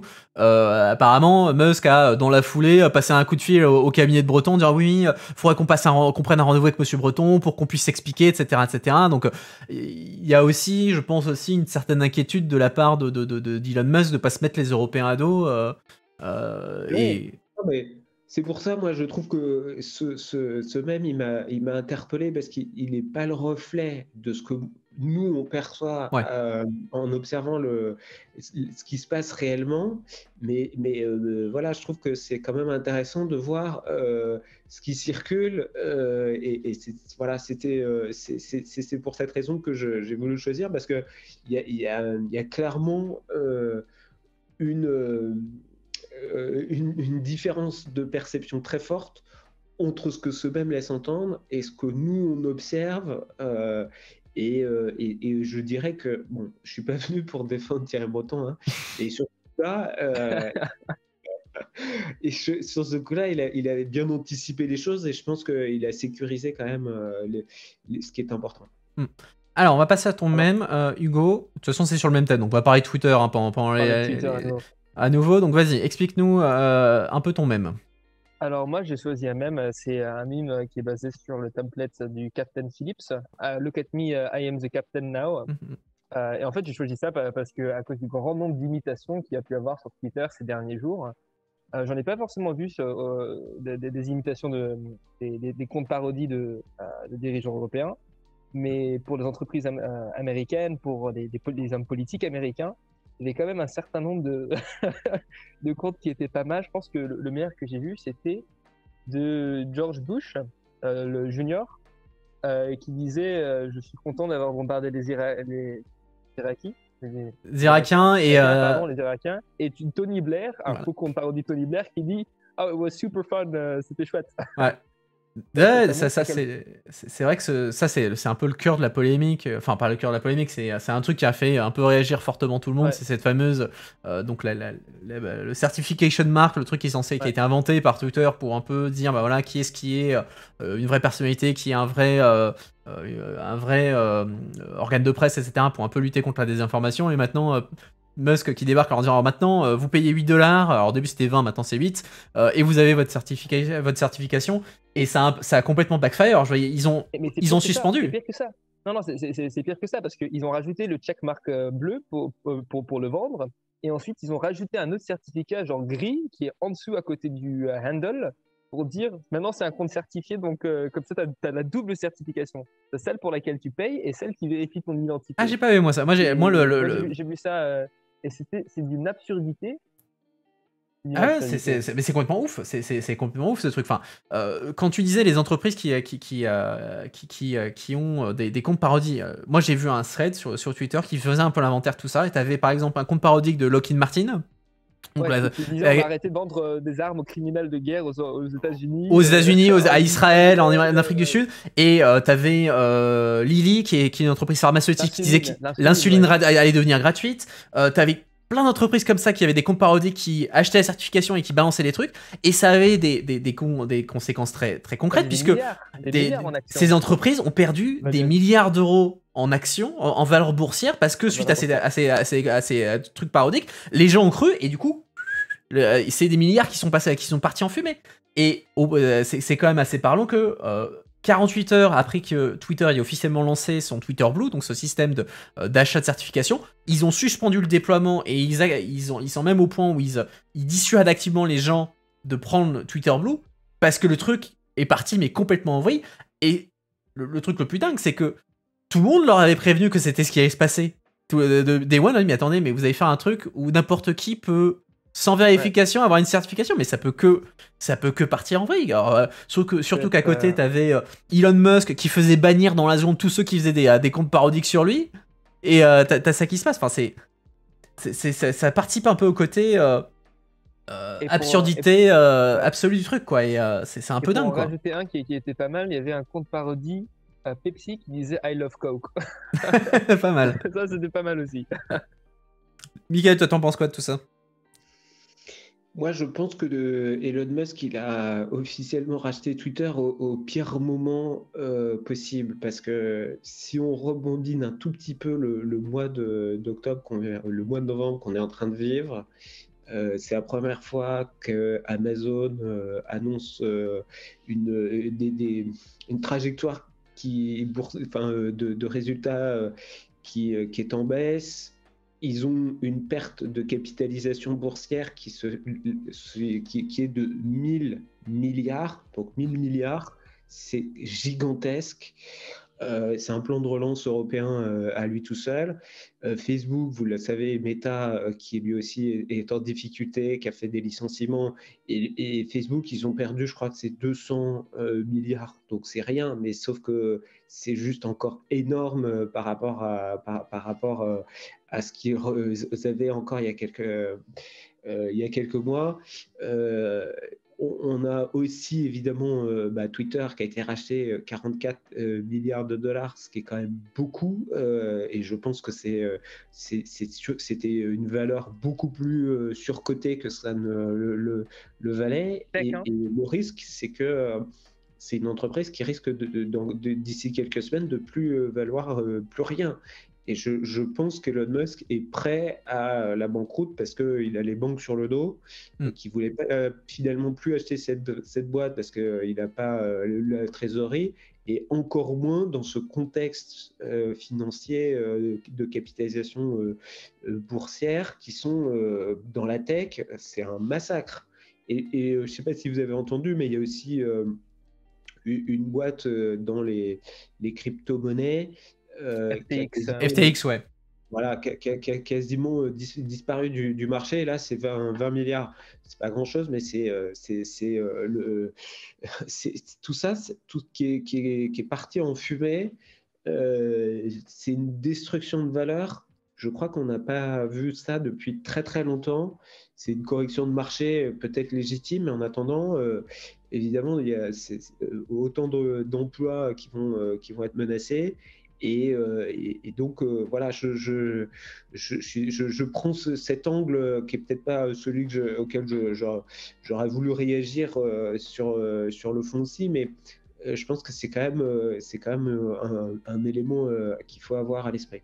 Alors, je vais montrer rapidement le mien et je vais rebondir immédiatement sur une question du chat, puisque c'est donc moi, mon truc, c'est pas un mème en fait, c'est un truc qui s'est passé cette semaine. C'est Elon Musk qui, comme d'habitude, fait un tweet de trolling, et un jeune youtubeur français, 20 ans, Arcunir, qui, la ratio, donc ceux qui savent pas ce que c'est qu'un ratio, c'est sur Twitter, tu réponds à quelqu'un et en gros, tu challenges les utilisateurs de donner plus de likes et de retweets à ta réponse que au tweet d'origine, pour montrer un peu que en fait les gens rejettent le tweet d'origine. Donc Arcunir, ce youtubeur français de 20 piges, il a ratio 2 fois d'affilée Elon Musk suite à un trolling. Et donc du coup je rebondis un peu sur la question qui était dans le chat, donc toujours sur Elon Musk. Donc c'est sur Thierry Breton qui a aussi ratio Elon Musk, justement, avec son tweet sur l'oiseau bleu, il va devoir répondre aux règles européennes. Donc, du coup, la question dans le chat, c'est du coup, qu'est-ce que l'Union européenne elle peut faire concrètement contre les règles, les changements de règles de Twitter, notamment en termes de désinformation. Donc c'est là où, à mon avis, on peut discuter un petit peu du DSA, du DSA, donc c'est la nouvelle régulation européenne sur donc le Digital Services Act, qui est la nouvelle régulation européenne sur les plateformes, en fait, et qui harmonise au niveau européen tout ce qui concerne les règles sur la modération, notamment pour empêcher la désinformation, l'appel à la haine, ce genre de choses. Et en fait, en faisant son ratio sur Elon Musk, c'est Thierry Breton qui rappelle que même si Elon Musk, une des raisons pour lesquelles il a racheté Twitter, en termes de storytelling, il a dit voilà, je veux ramener la liberté d'expression sur Twitter. Bon, la liberté d'expression plutôt tendance un peu très à droite, puisque lui il était contre le fait que Trump se soit fait virer de Twitter, et pour lui à peu près toutes les choses sont bonnes à dire sur Twitter. Donc ça c'est une des sources d'inquiétude vis-à-vis du rachat. Mais malgré tous ces discours, Musk doit suivre quand même les règles européennes s'il veut que Twitter soit accessible sur le territoire européen. Donc ça montre aussi, c'est intéressant de ce point de vue-là, parce que ça montre que même l'homme le plus riche du monde, avec un social media, un réseau social qui est de la taille, de l'importance de Twitter, je veux dire Twitter, au-delà de fait c'est un portail d'information pour énormément de gens, c'est l'agora publique du 21e siècle aujourd'hui. Je veux dire, les gens ne vont plus sur à une époque c'était peut-être Facebook, aujourd'hui c'est Twitter. Moi par exemple, une de mes principales sources d'information, c'est Twitter. Donc c'est de ce point de vue-là, c'est même si on a une agora publique qui est privée, possédée par l'homme le plus riche du monde, il doit quand même suivre les règles de l'Union européenne, notamment via le DSA et le DMA. Donc ça met aussi un peu remet un peu en perspective l'équilibre des pouvoirs. Alors je pense que le challenge principal, c'est que les changements sont tellement vite que c'est impossible de réguler ce qui est en train de se passer là. Ça change de jour en jour. Il a viré la moitié de son équipe de modération, ou la moitié, les trois quarts de son équipe de modération, d'après ce que j'avais pu lire. Il est en train de changer le code de Twitter. La moitié des trucs du programme est en train de se casser la figure. Il y a des bugs partout apparemment maintenant. Donc je pense que c'est l'Union européenne. C'est un peu sit back and watch. Asseyez-vous et regardez ce qui se passe parce que il y a rien à faire quoi, jusqu'à ce que ça se stabilise un petit peu. Ouais, moi je me permettrais de prendre un point de vue complémentaire.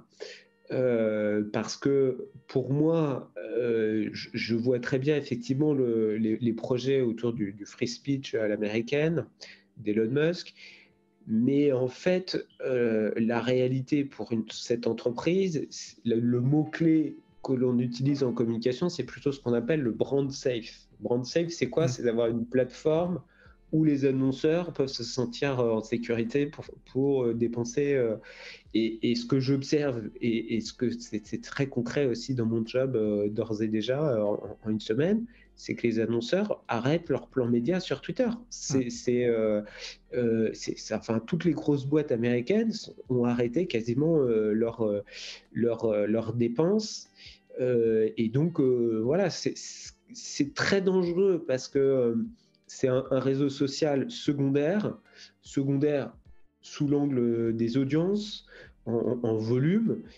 Évidemment, en termes qualitatifs, je te rejoins, Quentin, mais en tout cas, c'est peut-être l'asphyxie de Twitter avant Noël. Hein. Ça va très vite et les arbitrages peuvent être très moutonniers entre les annonceurs. Donc, s'ils ont plus de cash, ça peut venir ultra rapidement.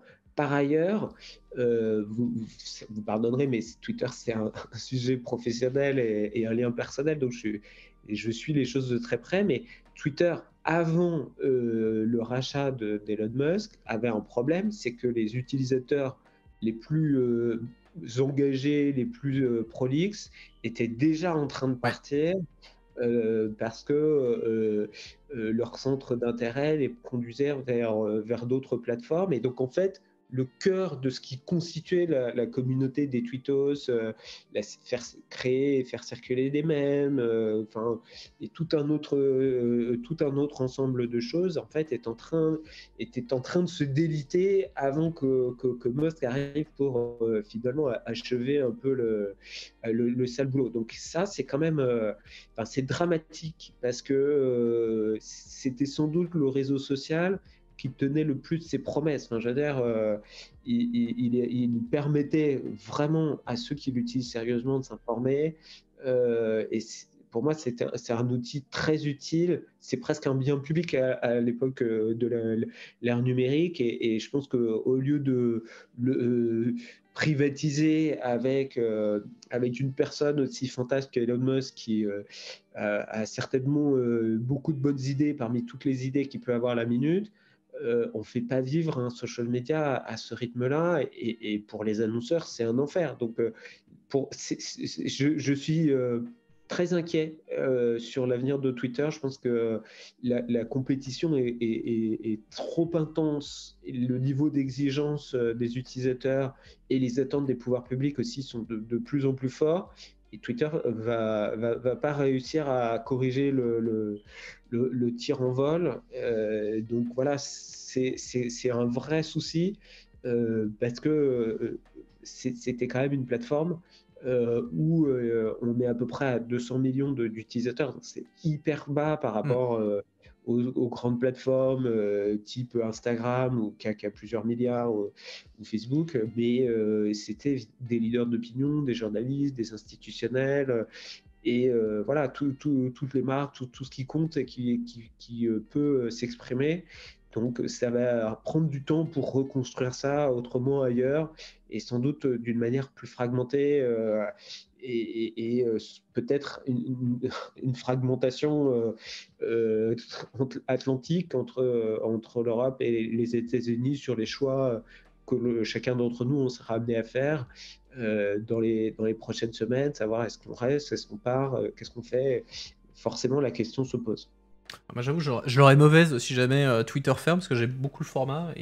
Et puis, d'un point de vue un peu égoïste, enfin, c'est le réseau social où j'ai le plus de followers, donc ça ferait chier quand même de repartir de zéro ailleurs. Mais bon, ouais, ça, c'est mon petit point de vue égoïste là-dessus. Mais même au-delà de ça, moi, c'est vrai que Twitter était la plateforme. Ouais, bah, faudra que je me mette à faire du contenu YouTube. Là, je vais me mettre mal, mais ouais, c'est vrai que Twitter, moi, c'était le réseau social qui me convenait le mieux, moi. C'est celui qui était le plus naturel pour moi. Moi, ça me ferait mal si jamais Twitter fermait. Ce qui plus est, enfin, c'est vrai qu'il y a les questions économiques que Michael évoquait déjà, qui étaient déjà en marche avant que Elon Musk rachète la plateforme, mais là, Elon Musk a un effet accélérateur puissance 10, quoi. Donc, Moi, ce que j'avais lu pour rajouter un petit point là-dessus, c'est que 20 à 25% du revenu de Twitter était en fait déterminé l'année d'avant sur les pré-achats d'annonces pour l'année qui vient, et que là, ils avaient quasiment rien touché en termes de sous ou de promesses de vente pour leurs annonces pour l'année qui vient. Donc ça s'annonce très, très, très mal pour Twitter dans l'année qui vient. Ouais, bien sûr, les décisions, là, c'est la fin d'année, il y a moins de budget, donc il faut forcément faire des coupures. Donc récession qui s'annonce. Ouais, et enfin, Musk a déjà redit qu'il faudrait probablement faire une deuxième vague de licenciements. Donc ouais, on n'est pas sur une bonne tendance, quoi. C'est clair et net. Et il a lui-même reconnu aussi qu'il y avait un vrai assèchement des annonceurs depuis qu'il a repris, où tout le monde met en pause un peu les pubs sur Twitter pour voir ce qui va se passer dans les mois qui viennent, quoi. Et ouais, c'est un vrai problème.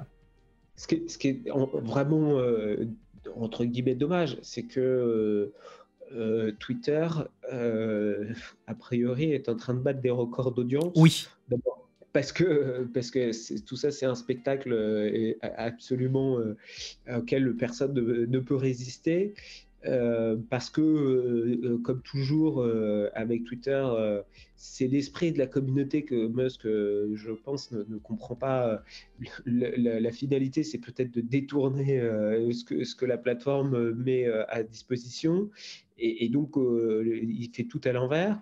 Et je constatais aussi que l'une des premières décisions que Musk a prises, c'est que l'espace Explore que l'on ne consulte jamais soit ouvert par défaut pour tous les gens qui se rendent sur twitter.com. Ce qui fait qu'en fait, ça fait un afflux d'audience, malheureusement pour lesquels il n'y avait pas d'annonceurs, donc pas de chance. Mais ça explique que du coup, voilà, les chiffres cartonnent en termes de fréquentation en ce moment. Ok. Je propose qu'on passe à notre phase suivante. Alors rapidement, je vous ai demandé chacun de regarder si vous aviez une anecdote à nous raconter. Donc Hugo, c'est quoi ton anecdote du jour? Alors moi, c'est une anecdote personnelle pour parler un petit peu de mon coworking space. Donc vendredi dernier, il a plu en Espagne, à Valence, qui arrive très, très rarement. Et du coup, mon bureau était vide parce qu'apparemment les Valençois, je sais pas comment on dit. Valençois, on va dire. Ouais. Valençois, on va dire les Valençois, ne vont pas au travail ou ne vont pas à leur bureau s'ils peuvent travailler de la maison lorsqu'il pleut, parce qu'ils n'aiment pas la pluie. Et ça m'a bien fait rire quand même, parce que ayant vécu aux Pays-Bas avant de venir ici, je peux vous dire que si on faisait ça là-bas, la vie s'arrêterait. Donc effectivement, c'est un peu particulier ça. Mais c'est un truc qui est venu avec le Covid, c'est-à-dire les gens. Je sais pas, c'était juste une anecdote qu'une des rares personnes ici m'a raconté, et ça m'a bien fait rire.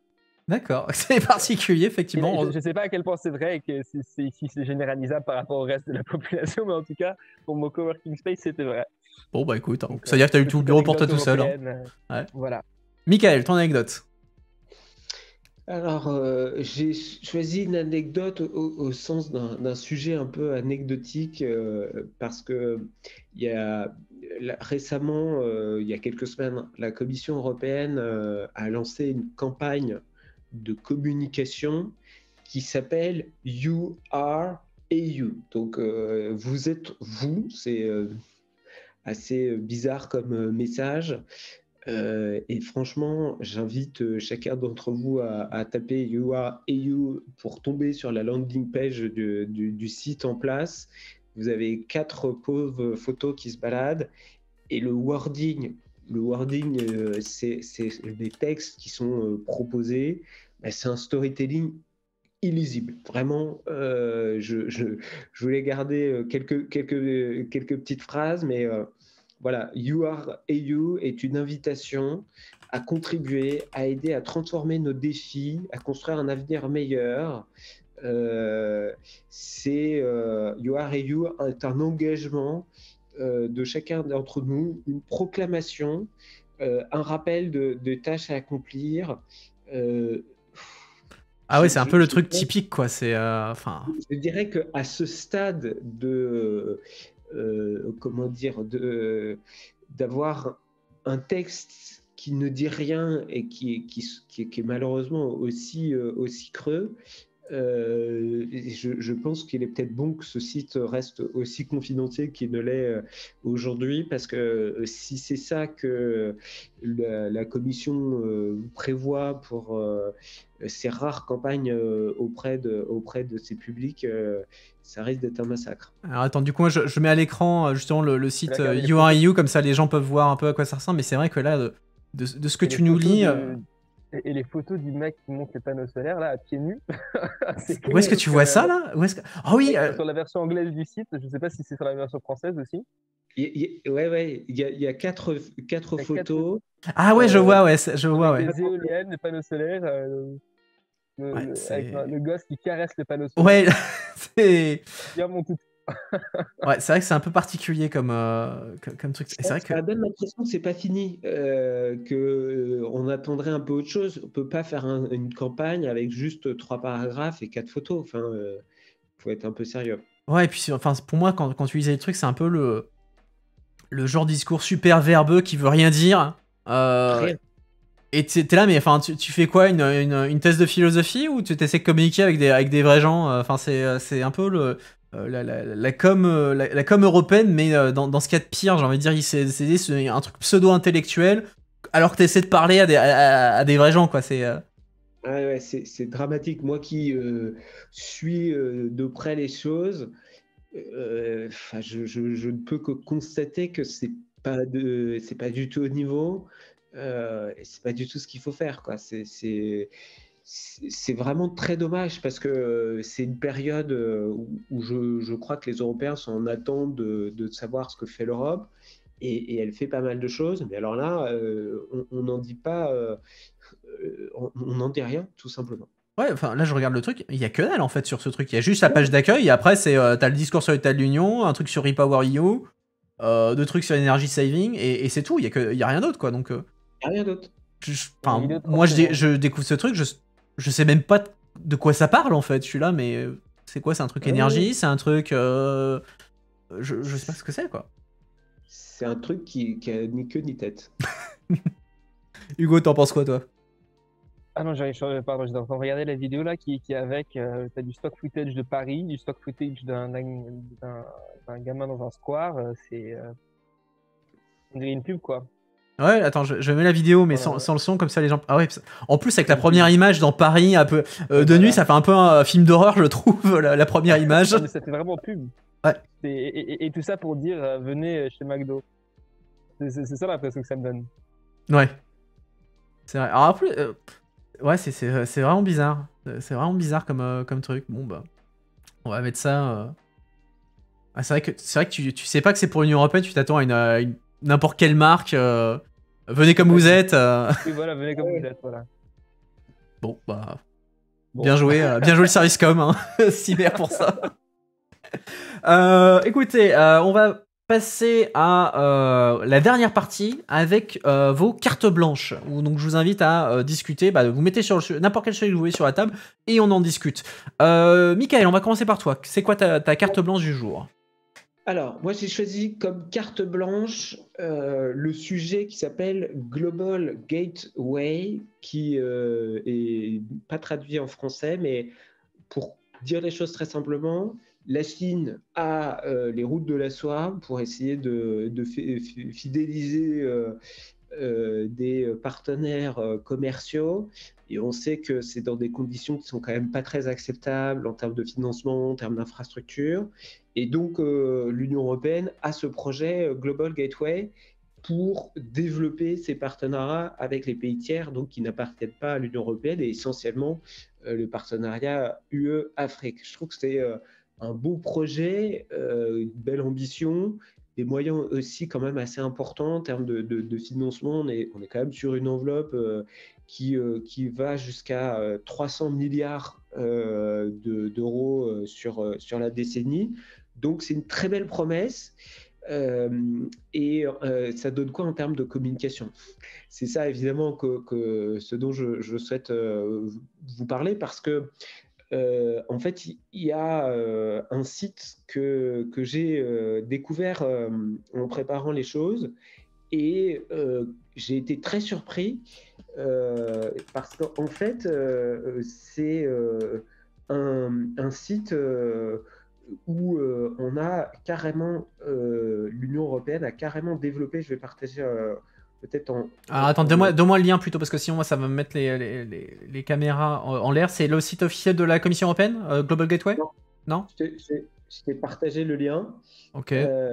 Hop, je vais afficher ça dans le... Hop. Alors, donne-moi une seconde. Ok. Ah oui, ça va peut-être charger je crois que je vois ce que c'est. Ok. Ok, vas-y, explique-nous. Alors attends, en plus il y a du son. C'est... Oui, ok, c'est l'espèce de métaverse. C'est le métaverse qu'ils ont fait. Oui. C'est exactement ça. La Commission a développé un métavers pour faire la promotion de sa politique Global Gateway. Et là, je me dis, c'est dingue. Comment est-ce qu'ils ont pu avoir les ressources financières? Ça fait depuis combien d'années qu'ils bossent dessus pour le sortir? Bon, évidemment, c'est pas aussi poussé qu'Horizon, le projet de Meta, mais c'est quand même un très gros investissement en termes technologiques. Il faut avoir un petit avatar et un nom de compte Instagram pour être connecté, mais c'est juste, il n'y a pas de collecte de data, je pense. Ouais, mais du coup, moi je suis dedans, là, je suis en train de me promener dans le machin, dans l'espèce de mini métaverse. C'est ce que je voulais offrir comme partage pour cette carte blanche, parce que c'est la disproportion totale des moyens dépensés. Je rappelais que Global Gateway, c'est essentiellement le partenariat UE-Afrique. Et là, on a un métavers qui est mis à disposition, dans lequel ils organisent des galas, des soirées, des rendez-vous pour des talks, pour prendre des cafés virtuellement. Honnêtement, quand j'y suis allé, je pense que ça doit être le cas aussi pour toi, Quentin, ce soir, j'ai vu personne. Hein. Alors moi, il y a quelques personnes qui se baladent. Moi, je vois j'ai vu 5-6 personnes là, qui se baladent un peu dans le truc. Alors, il doit y avoir Hugo dans le lot, mais... Ah ouais, je suis allé voir, j'avais comme mon test. Alors attends, je suis sur une plage, il y a des gens en train de danser. Attends, je vais regarder. Mais moi j'en ai entendu parler de ce truc-là dans la bulle.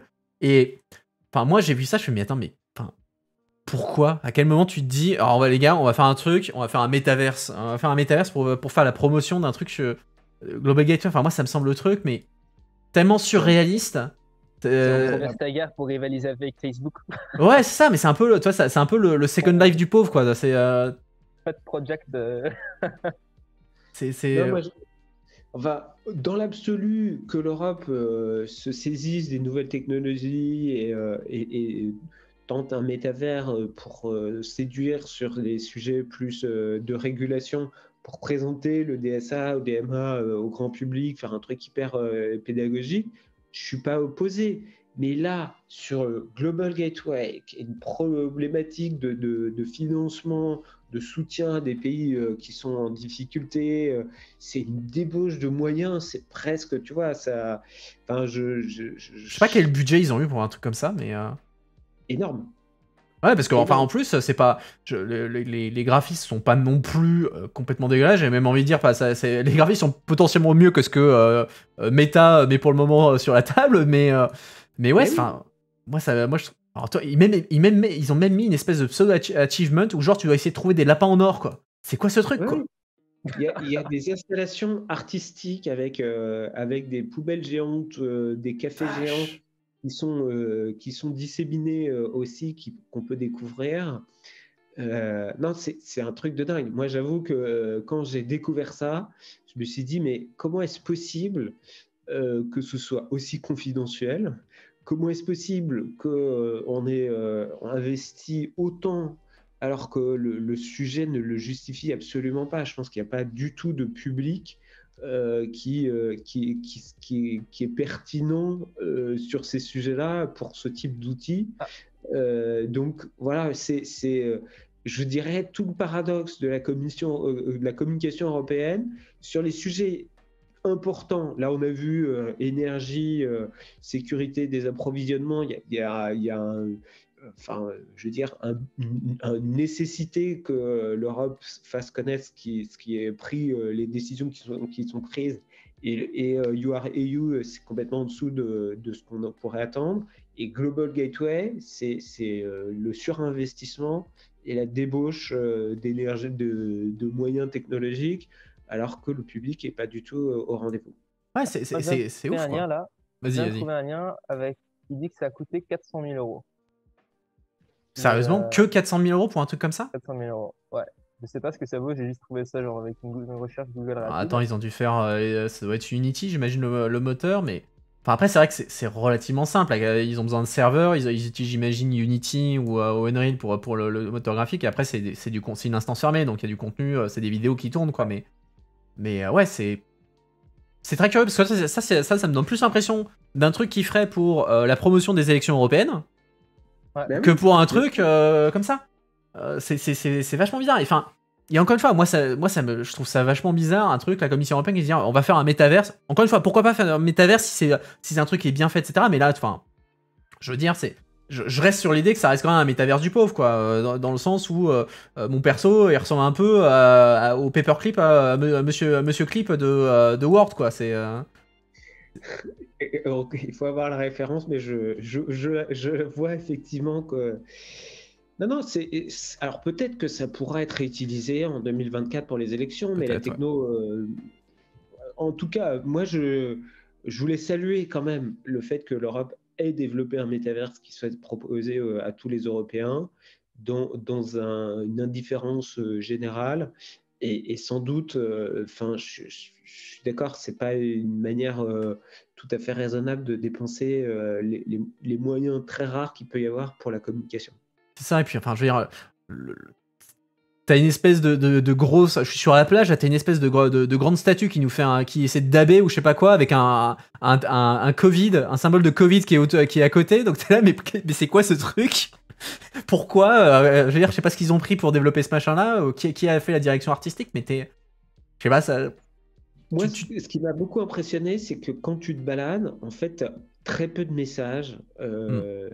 Tu vois, je veux dire, c'est chouette, l'environnement, on aime ou on n'aime pas, c'est bien fait ou mal fait, je comprends très bien, mais à aucun moment, tu as vraiment de la communication sur les sujets de fond, tu vois, et c'est quand même ça l'objet. Tu fais pas juste un métavers pour te faire plaisir, ou alors tu t'appelles Zuckerberg et tu pleures parce que tu n'arrives à rien. Donc, c'est quand même assez impressionnant, la prouesse d'avoir développé ça. Et en même temps, c'est confondant de se dire que c'est aussi vide et qu'il y a aussi peu de choses. Alors du coup, moi, je me suis planté dans le décor. Je suis bloqué à l'endroit, à moins qu'il y ait une touche saut, je ne sais pas. Alors du coup, je me mets à danser dans le trou. Ok, bon, bah, très bien, on va danser dans le trou. C'est un peu bizarre, mais ok, d'accord. Mais ouais, ok, d'accord, c'est assez ouf ce truc. J'avais lu des articles dans Politico, etc., qui se foutaient un peu de la gueule du projet, faut dire les choses. Ouais, c'est assez étrange, ouais, effectivement, comme initiative. Il faut voir ce qu'ils vont faire pour les élections européennes après derrière, quoi. Ok, bah écoute, c'était plutôt marrant comme sujet, même si c'est vrai que, pour revenir un peu à Global Gateway, je suis d'accord, Kylian dit dans le chat que c'est cringe. Je suis d'accord, c'est cringe, ça fait un peu trop pas surfait, mais toi c'est vraiment super forcé. Mais après, il joue avec la technologie, ce qui n'est pas une mauvaise chose. Il n'y a pas un truc qui interdit à la Commission européenne de s'amuser avec des nouvelles technologies. C'est juste que là, ça fait un peu forcé, c'est vrai. Et et sans rapport avec le truc. C'est censé un truc, comme tu disais, sur Global Gateway, qui est un enjeu économique, géostratégique, etc. Et là, on prend une espèce de métaverse pour te dire, tu peux aller à une beach party 24h/24. Ouais. Et surtout que Global Gateway, ça n'a pas tellement d'intérêt autant d'intérêt pour les citoyens européens que pour les citoyens des autres pays, et surtout en Afrique. Donc, ils fassent de la com pour promouvoir Global Gateway auprès des Européens, ça me semble un petit peu absurde aussi. Oh, ça, à la rigueur, ça me choque pas qu'ils fassent de la promotion de Global Gateway. Tu peux faire de la communication politique autour de ça, mais... Oui, bien sûr, mais que l'adhésion des pays partenaires est encore plus importante que l'adhésion des Européens pour ce projet. Ouais, ok. Bon, à suivre. Affaire à suivre. Hugo, est-ce que tu as un truc là, quand même, il faut dire, Mickaël a mis la barre assez haute là pour cette carte blanche. Est-ce que tu as un autre truc, tu as un métaverse toi aussi à nous montrer pour ta carte blanche? J'ai pas de métaverse encore, désolé. Il est encore en cours de développement. Non, moi j'ai seulement une image. Je suis désolé pour ton audience qui risque d'être un petit peu déçue. Non, vas-y. Un lien. C'est quelque chose sur lequel j'avais tweeté il y a quelques semaines. Et c'est en rapport avec un plus gros sujet. Et ça se concentre un petit peu sur la couverture médiatique de l'Union européenne. Et je pense que c'est un petit peu plus applicable en anglais, ce que je vais dire, qu'en français. Mais en anglais, la couverture médiatique de l'Union européenne est dominée par des entreprises médiatiques américaines et britanniques.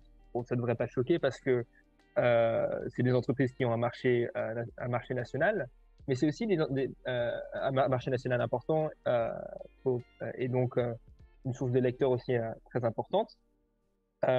Mais le fait que ces entreprises soient les plus influentes par rapport aux décideurs européens, ça a aussi quelques impacts sur la façon dont on peut voir l'Europe et dans la façon dont nos dirigeants sont informés. Donc, je ne sais pas si tu montres le graphique là. Ouais, j'ai le tweet et donc les gens ont le graphique, mais c'est vrai qu'il y a... Ça pointe un vrai sujet. Quatremer, souvent, il est assez vénère sur le sujet d'ailleurs. Hein. Lui, il n'est pas content que les principaux médias de la bulle européenne soient des médias anglophones. Mais ça a rien de nouveau. Enfin, je veux dire. Je dirais, le problème, c'est pas qu'ils soient anglophones, mais que ce soit des médias basés en Angleterre ou aux États-Unis. Je pense que c'est ça davantage le problème, parce qu'on peut voir par exemple qu'on a Euractiv et Observer, qui sont un peu plus petits dans la liste, qui sont aussi importants, mais qui partagent des expériences européennes et qui sont pas et font juste pas l'Union européenne et les politiques européennes à travers des systèmes de valeurs anglo-saxons. Après, c'est ça un petit peu le problème que je vais aborder aujourd'hui. Ouais, alors Politico, faut aussi mentionner que certes c'est une boîte américaine, mais ici Politico Europe est un partenariat avec Springer, donc c'est un partenariat américain-allemand, donc c'est pas complètement hors européen. Les qui bossaient là-bas, c'est que la culture était très américaine à l'intérieur de l'entreprise. Je veux bien croire. Et c'est aussi quelque chose que moi je retrouve énormément sur YouTube, que la plupart du contenu en anglais est fait par des Américains ou des Britanniques pour parler d'Europe, et c'est ça que les Européens vont regarder lorsqu'ils veulent se renseigner sur d'autres pays. Non, mais c'est vrai, et puis t'as un effet d'échelle aussi, comme tu le mentionnais, c'est-à-dire que si t'écris, je veux dire, des bons médias francophones qui parlent sur l'Europe, il y en a, hein, je veux dire, moi si je dois en nommer un, c'est Contexte, moi j'adore Contexte.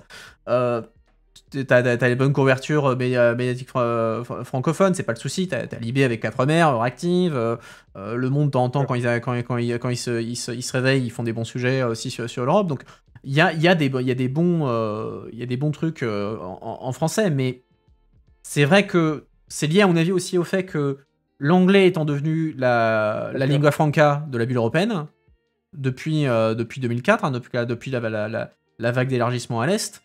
Bah du coup ça tend à favoriser, je pense, aussi une presse anglophone, même si derrière je suis aussi d'accord avec toi que c'est aussi indicateur d'une approche idéologique et économique. Je veux dire, le fait que le Financial Times soit dans le top 3, c'est pas anodin, c'est pas juste parce que la bulle européenne est anglophone, c'est aussi derrière parce que le Financial Times est éditorialement sur une politique économique qui est alignée avec ce que la Commission européenne et ce qu'une bonne partie de la bulle européenne poussait ou pousse toujours, quoi. Mais c'est vrai que c'est un vrai sujet. On retrouve ça aussi pas pour les dirigeants, je pense, mais encore une fois sur YouTube, par exemple, les YouTubeurs que les gens regardent en anglais, ce sont des Américains et des Britanniques qui partagent leur point de vue britannique et américain. Et donc, on a cet effet du fait que les valeurs françaises ou polonaises ou allemandes ne sont pas présentes ni présentées aux éditeurs des autres pays.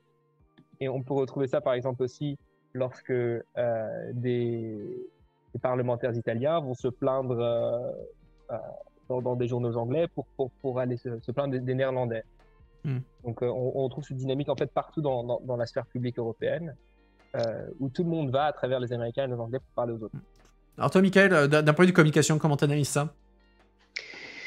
Alors, j'étais surpris, Hugo, parce que BCW, c'est mon employeur. Ah oui, c'est vrai, j'avais pas fait gaffe. Ah oui, donc effectivement, tu connais, j'imagine, bien le truc. Ah, j'ai pas fait, ouais. Non, mais donc C'est au courant du sujet. je suis pas sûr d'avoir la totale liberté de. Mais, enfin, moi, j'aurais plusieurs. Enfin, je rebondis sur plusieurs choses. Moi, la première chose sur laquelle je veux rebondir, c'est cette notion d'influenceur, enfin, de decision maker, enfin, cette notion de décideur public européen. Et en fait, comment dire, les décideurs choisissent où ils sont présents. Donc, il faut bien considérer que c'est sans doute une réalité de marché, c'est sans doute une réalité de choix de ligne éditoriale, d'investissement, certes, mais bottom line, c'est ce que choisissent les décideurs européens.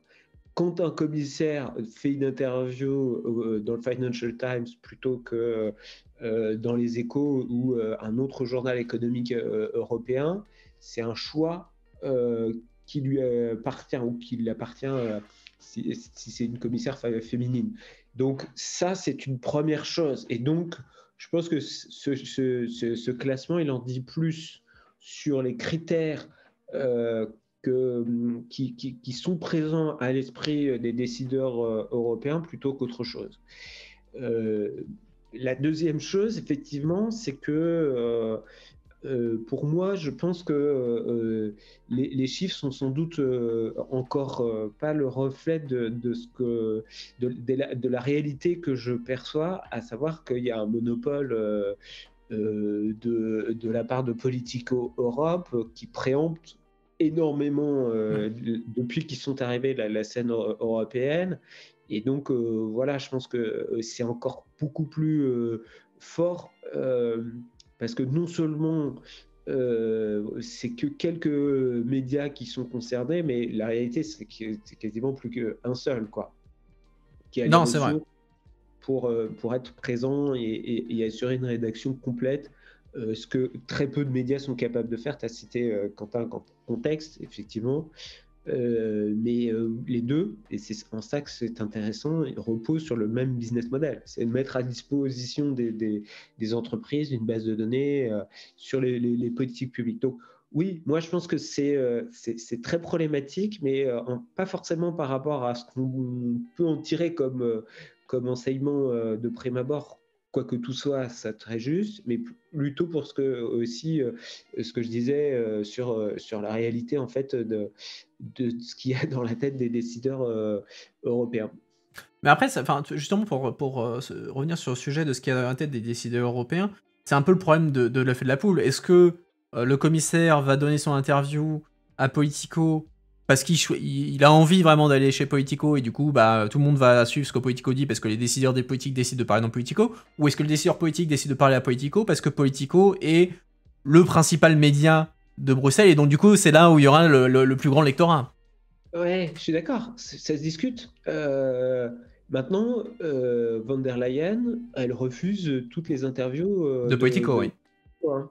Et je pense que ça lui crée beaucoup de tort aussi pour sa réputation. Elle a des papiers négatifs, mais ça, je pense qu'elle s'en rend même pas compte parce qu'il n'y a que la presse allemande qui l'intéresse. Donc, c'est évidemment que dans toute situation de monopole, il y a une espèce de...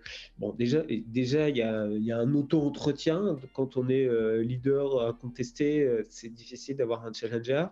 Et puis par ailleurs, moi, je trouve que c'est assez dommage parce que il y a eu une génération de médias européens qui se sont créés, il y a eu une certaine effervescence, mais les décideurs n'ont pas eu l'intelligence de leur donner leur chance. Et ça, du coup, on en tire les conséquences. Et aujourd'hui, on a Politico qui est là et qui écrase tous les autres. Ouais, c'est sûr. Politico a complètement changé le game. Enfin, moi, je me souviens quand ils sont arrivés, c'était quoi, 2014, 2015, un truc comme ça, et ils ont écrasé tout le truc directement, quoi. C'était assez, Ah oui. c'était assez dingue quand ils sont arrivés, quoi.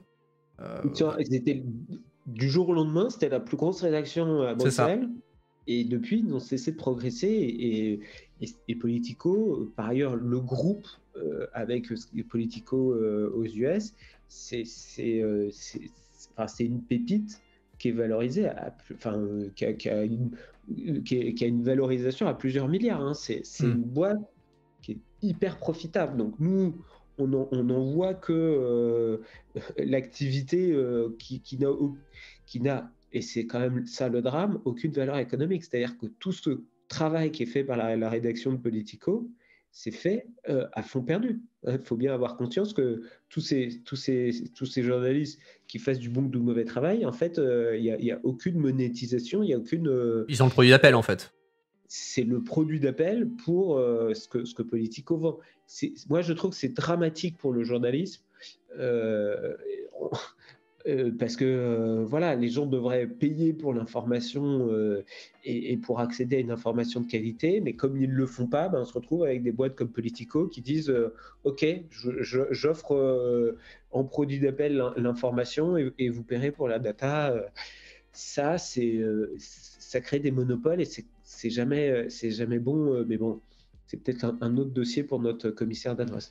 Ouais, c'est sûr, mais toujours sur ce sujet-là, enfin, c'est vrai que moi, ça me fait penser immédiatement aux croisades de Jean Quatremer, hein, qui est très remonté sur, d'une part, enfin, contre Politico, contre la domination de l'anglais dans la bulle européenne, et tu l'as mentionné vis-à-vis de Van der Leyen qui, c'est vrai, refuse de donner des interviews à Politico, et d'ailleurs à qui que ce soit en dehors de la presse allemande, et Quatremer, il snipe systématiquement alors, Van der Leyen et surtout son cabinet, qui est composé d'anciens de son cabinet quand il était au ministère de la Défense en Allemagne, qui ne s'intéresse qu'aux Allemands, quoi. Et c'est vrai que ça... Non, mais c'est un énorme problème. Objectivement, c'était ma carte blanche bis, mais en 2 secondes. Non, je pense qu'il y a un vrai problème Van der Leyen, c'est-à-dire que elle est à la tête de la commission, mais à mesure qu'elle avance dans son mandat, en fait, elle est le visage de Berlin à Bruxelles et ça devient très transparent. C'est un problème. Elle est vis-à-vis des journalistes, des médias, elle est complètement fermée et dans sa bulle. Et ça, je pense que c'est un problème. Et par ailleurs, il y a l'usage qu'elle fait des textos qui était un problème au ministère de la Défense et qui est un problème encore aujourd'hui. Oui. Donc voilà, je veux dire, il faut raison garder par rapport à d'autres dirigeants. Elle a une certaine exemplarité, mais malgré tout, elle soulève des problèmes qui ne font que redescendre d'un cran, je trouve, l'avancée que la Commission avait pu connaître en termes de transparence, en termes de présence dans les médias.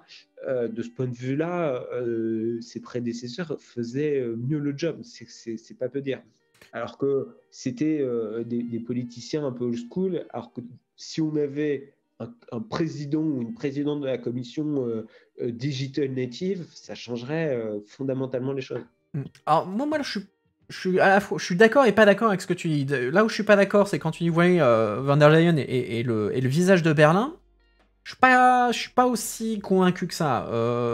Elle est le visage du Conseil, parce qu'elle sait à qui elle doit pouvoir. Hein. Elle a été mise là par le Conseil, parce que le Conseil ne voulait pas du Spitzenkandidat, et il voulait pas de Manfred Weber aussi. Mais derrière, moi je la vois pas. Il y a évidemment une influence allemande, c'est indéniable, et c'est le cas pour tous les commissaires, etc. à chaque fois. Mais pour autant, je sais elle est aussi très Macron compatible, parce qu'elle a été mise là aussi parce que Macron a insisté pour qu'elle soit là. Donc elle a aussi contribué à pousser quand Macron veut un truc. Van der Leyen a une oreille très attentive vis-à-vis de ce que Macron dit. Au-delà du fait que la Commission européenne prête toujours une attention très, très particulière à ce que Berlin et Paris disent. Mais Ouais, moi en fait, je trouve que elle a cette impulsion au départ qui correspondait à sa feuille de route qu'elle a plutôt mise en œuvre. Là, on est à la moitié et je trouve que il y a un essoufflement de sa part. Je la trouve pas inspirée dans son. Elle n'a pas le bon tempo. Je trouve que elle ne joue aucun rôle dans le couple franco-allemand. Alors, évidemment, c'est pas de sa faute, mais en l'occurrence, c'est aussi le rôle du président de la commission d'arrondir les angles et de. Voilà, elle le fait pas et ça se voit. Du coup, il y a des aspérités qui apparaissent. Et je crains qu'en n'étant qu'à la moitié du mandat, tout ce qui était en place ayant tendance un peu à se dégrader à mesure que les choses avancent, je crains que voilà, le fait qu'elle s'enferme dans sa tour d'ivoire, qu'elle est assez paranoïaque à ne pas faire confiance à beaucoup de gens au sein de sa propre institution, tout ça, je crains que c'est un vrai problème et qu'on n'en a clairement pas besoin en ce moment. Ouais, et moi, le truc, là où je suis d'accord avec toi, ou le reproche que je lui fais, c'est que effectivement, il y a l'essoufflement à la mi-mandat, et Kylian le mentionne dans le chat, il y a toute cette question aussi de sa relation très problématique, très conflictuelle avec Charles Michel, donc le président du Conseil. Moi, le reproche que je fais aussi à Van der Leyen, c'est que c'est une présidence extrêmement paradoxalement. Elle veut pas parler elle veut parler à personne sauf la presse allemande, mais à côté, elle fait toujours des tweets, dès le téléphone, c'est devenu un peu le même, dès que Van der Leyen est quelque part, elle est toujours au téléphone. Elle fait toujours plein de trucs pour la com, et du coup, bah en fait, derrière, il y a plus grand chose en termes de substance. Elle balance des grosses catchphrases, etc. Et ça manque un peu de substance, ça manque aussi un peu de comment dire, de côté viscéral politique que Juncker pouvait avoir. Juncker, il pouvait avoir ces moments où, quand il parlait, bah, tu avais le côté, le politique viscéral qui mettait aussi un côté, qui remettait un peu de l'humanité en fait dans ce qu'était la présidence de la Commission européenne, qui était, à mon sens, le gros apport de Juncker à la présidence de la Commission européenne. Ouais, elle incarne pas. Ouais, voilà. C'est ça le truc. Donc, en communication, on dit d'une personne qu'elle imprime ou qu'elle imprime pas. Bah là, elle incarne pas, elle imprime pas. Et donc, oui, elle se contente de faire de la com. Et moi, la com, je veux dire, mon job, c'est la communication, c'est autre chose, quoi. Et la communication, c'est une vraie stratégie, c'est une logique de relation avec des publics, c'est un job, quoi. C'est un vrai. Là, la com, c'est des trucs à 2 balles qui durent, enfin voilà, ces vidéos, elles ont une durée de vie d'une journée, le lendemain, elles n'ont plus aucune valeur.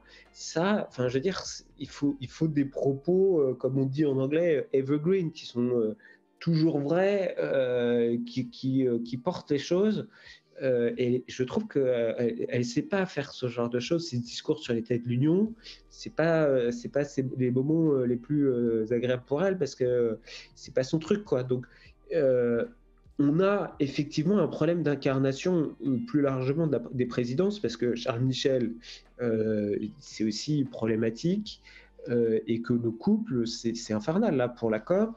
Les journalistes expliquaient qu'ils avaient choisi des itinéraires, dans les hôtels, les trucs, les machins, les conférences aussi, pour pas se voir. Hein. Enfin, je veux dire, ils peuvent pas. Oh, ils s'encadrent pas, quoi. Ils peuvent même pas. Enfin, donc les équipes se coordonnent pour qu'ils soient sûrs de ne pas se voir. Enfin, à ce point-là, moi, je veux dire, l'Europe, elle peut pas fonctionner de 2 ans et demi comme ça. Non, c'est clair, c'est pas viable. Hugo, on a beaucoup parlé, qu'est-ce que t'en penses, toi, de tout ça?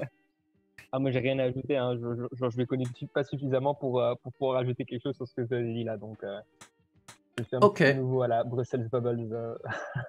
Ouais, c'est vrai que, enfin, il y a un côté très Brussels Bubble dans le sens où déjà les gens de la bulle européenne, ils connaissent, je pense qu'ils connaissent qui est Ursula von der Leyen maintenant, mais Charles Michel, je suis pas sûr qu'ils l'identifient forcément. Alors de là, maintenant les bisbilles entre les deux, là on rentre vraiment dans un truc purement complètement, on va dire, spécifique à Bruxelles, mais c'est vrai qu'il y a un problème d'incarnation. Enfin, c'est vraiment très paradoxal, je trouve. Van der Leyen comme présidente, elle est hyper comme tu dis, hein, comme tu disais, Michael, elle veut toujours faire la vidéo, le tweet, qui 2 heures après va être oublié, mais elle veut être en permanence à faire de la com. Mais à côté, bah, il n'y a pas d'incarnation, c'est un peu une coquille vide, quoi. J'ai l'impression quand je regarde ce que c'est quoi la présence de Van der Leyen, quoi. J'ai également ce sentiment, c'est pour ça que j'ai hésité à en parler, parce que c'est quand même un sujet important et qui m'inquiète d'autant plus qu'elle se positionnerait pour un deuxième mandat, ce qui, moi, me semble, par rapport à ce qu'elle a fait... Mais quelque part, est-ce que c'est pas le meilleur scénario, en fait, du point de vue des États membres? On sait que les États membres oui. Eux, ils ont envie d'avoir une coquille vide. C'est parfait pour eux. Ils ont quelqu'un qui est obéit aux ordres, qui fait de la com, mais sans être trop menaçante, qui a des bonnes relations avec les Américains. Ça, c'est un truc qu'il faut mettre à son crédit. Elle a réussi à coordonner avec les Américains, mais voilà. Biden, oui. Ça peut changer. Oui, c'est vrai. Mais ouais, effectivement. Elle a été velléitaire et je pense qu'elle s'est pris une grosse décharge de courant quand elle a dit à l'Ukraine qu'ils étaient membres de la famille européenne. Et là, elle l'a dit assez tôt dans les premiers jours du conflit. C'était sans doute le seul propos, moi, qui m'est semblé humain, incarné, authentique, tu vois, qui venait du fond. Tout de suite, on lui a dit non, mais c'est pas à l'ordre du jour, c'est pas toi qui décides. C'est pas la prérogative de la commission, voilà. Etc. Ce qui, en soi, elle se justifiait, mais c'est pas pour rien qu'elle était aux couleurs ukrainiennes de ce dernier discours, parce que voilà, elle incarne son personnage et je pense qu'il y a c'est effectivement dans notre société et dans le fonctionnement des institutions, c'est sans doute le maximum qu'elle puisse faire pour je dirais, tenir la ligne, même si sur les décisions importantes, je pense à ce qui se passe avec la Pologne ou la Hongrie, c'est très contestable tout ce qu'elle est en train de décider. Mais bon, voilà, je pense que c'est pas un job facile, évidemment, donc je mesure un petit peu les propos que je peux tenir, mais sous l'angle de la communication, clairement, on pourrait mieux faire. Ok, bah écoutez, moi je vois le temps, on a déjà dépassé un peu l'horaire habituel, donc j'ai pas envie de vous retenir plus longtemps que ça. J'espère que vous avez tous trouvé la conversation intéressante. Moi j'ai trouvé ça assez passionnant, comme on a discuté plein de choses très différentes et très intéressantes. Chat, soyez sûr de remercier Hugo et Mickaël pour leur temps. Vous pouvez voir leur compte Twitter sous le flux vidéo, et de là vous pouvez retrouver leur YouTube, leur blog, etc. Tout ce qu'il faut. Moi, je vais vous mettre, comme d'habitude, mes réseaux sociaux pour ceux qui veulent. Je n'ai pas le programme de la semaine prochaine encore parce que j'attends des choses, des confirmations ici et là. Donc, je vous donnerai ça sur Discord et sur Twitter dans les jours qui viennent. Hugo, Mickaël, merci encore d'avoir pris le temps de venir ce soir pour discuter et faire un peu de notre thérapie groupe. C'était vachement intéressant. J'espère que vous avez apprécié le format et la discussion. Vous êtes bien évidemment le bienvenu de nouveau sur la chaîne quand vous en avez envie. Ça fait toujours des conversations très intéressantes. Et d'ailleurs, du coup, je voulais dire un mot de la fin pour si vous voulez, quelque chose que vous voulez, un message que vous voulez faire passer à l'audience ou n'importe quoi. Hugo, vas-y, commence. abonnez-vous à Into Europe. Tu me mets un petit peu sur le spot là. Non, désolé. Non, j'ai rien à ajouter. Merci de m'avoir invité et c'était intéressant de pouvoir participer à cette conversation. Et enchanté d'avoir fait ta connaissance, Mickaël aussi. Donc, ça marche. Merci Quentin, merci Hugo. Moi, je saluerai la communauté et c'était mon premier Twitch. Donc voilà, je suis très content d'avoir pu le faire ici. Et effectivement, c'est peut-être la première pour d'autres à suivre. Eh ben écoutez, ce sera avec grand plaisir. Je vous souhaite à tous une très bonne soirée et bah du coup à fort bientôt. Ciao tout le monde.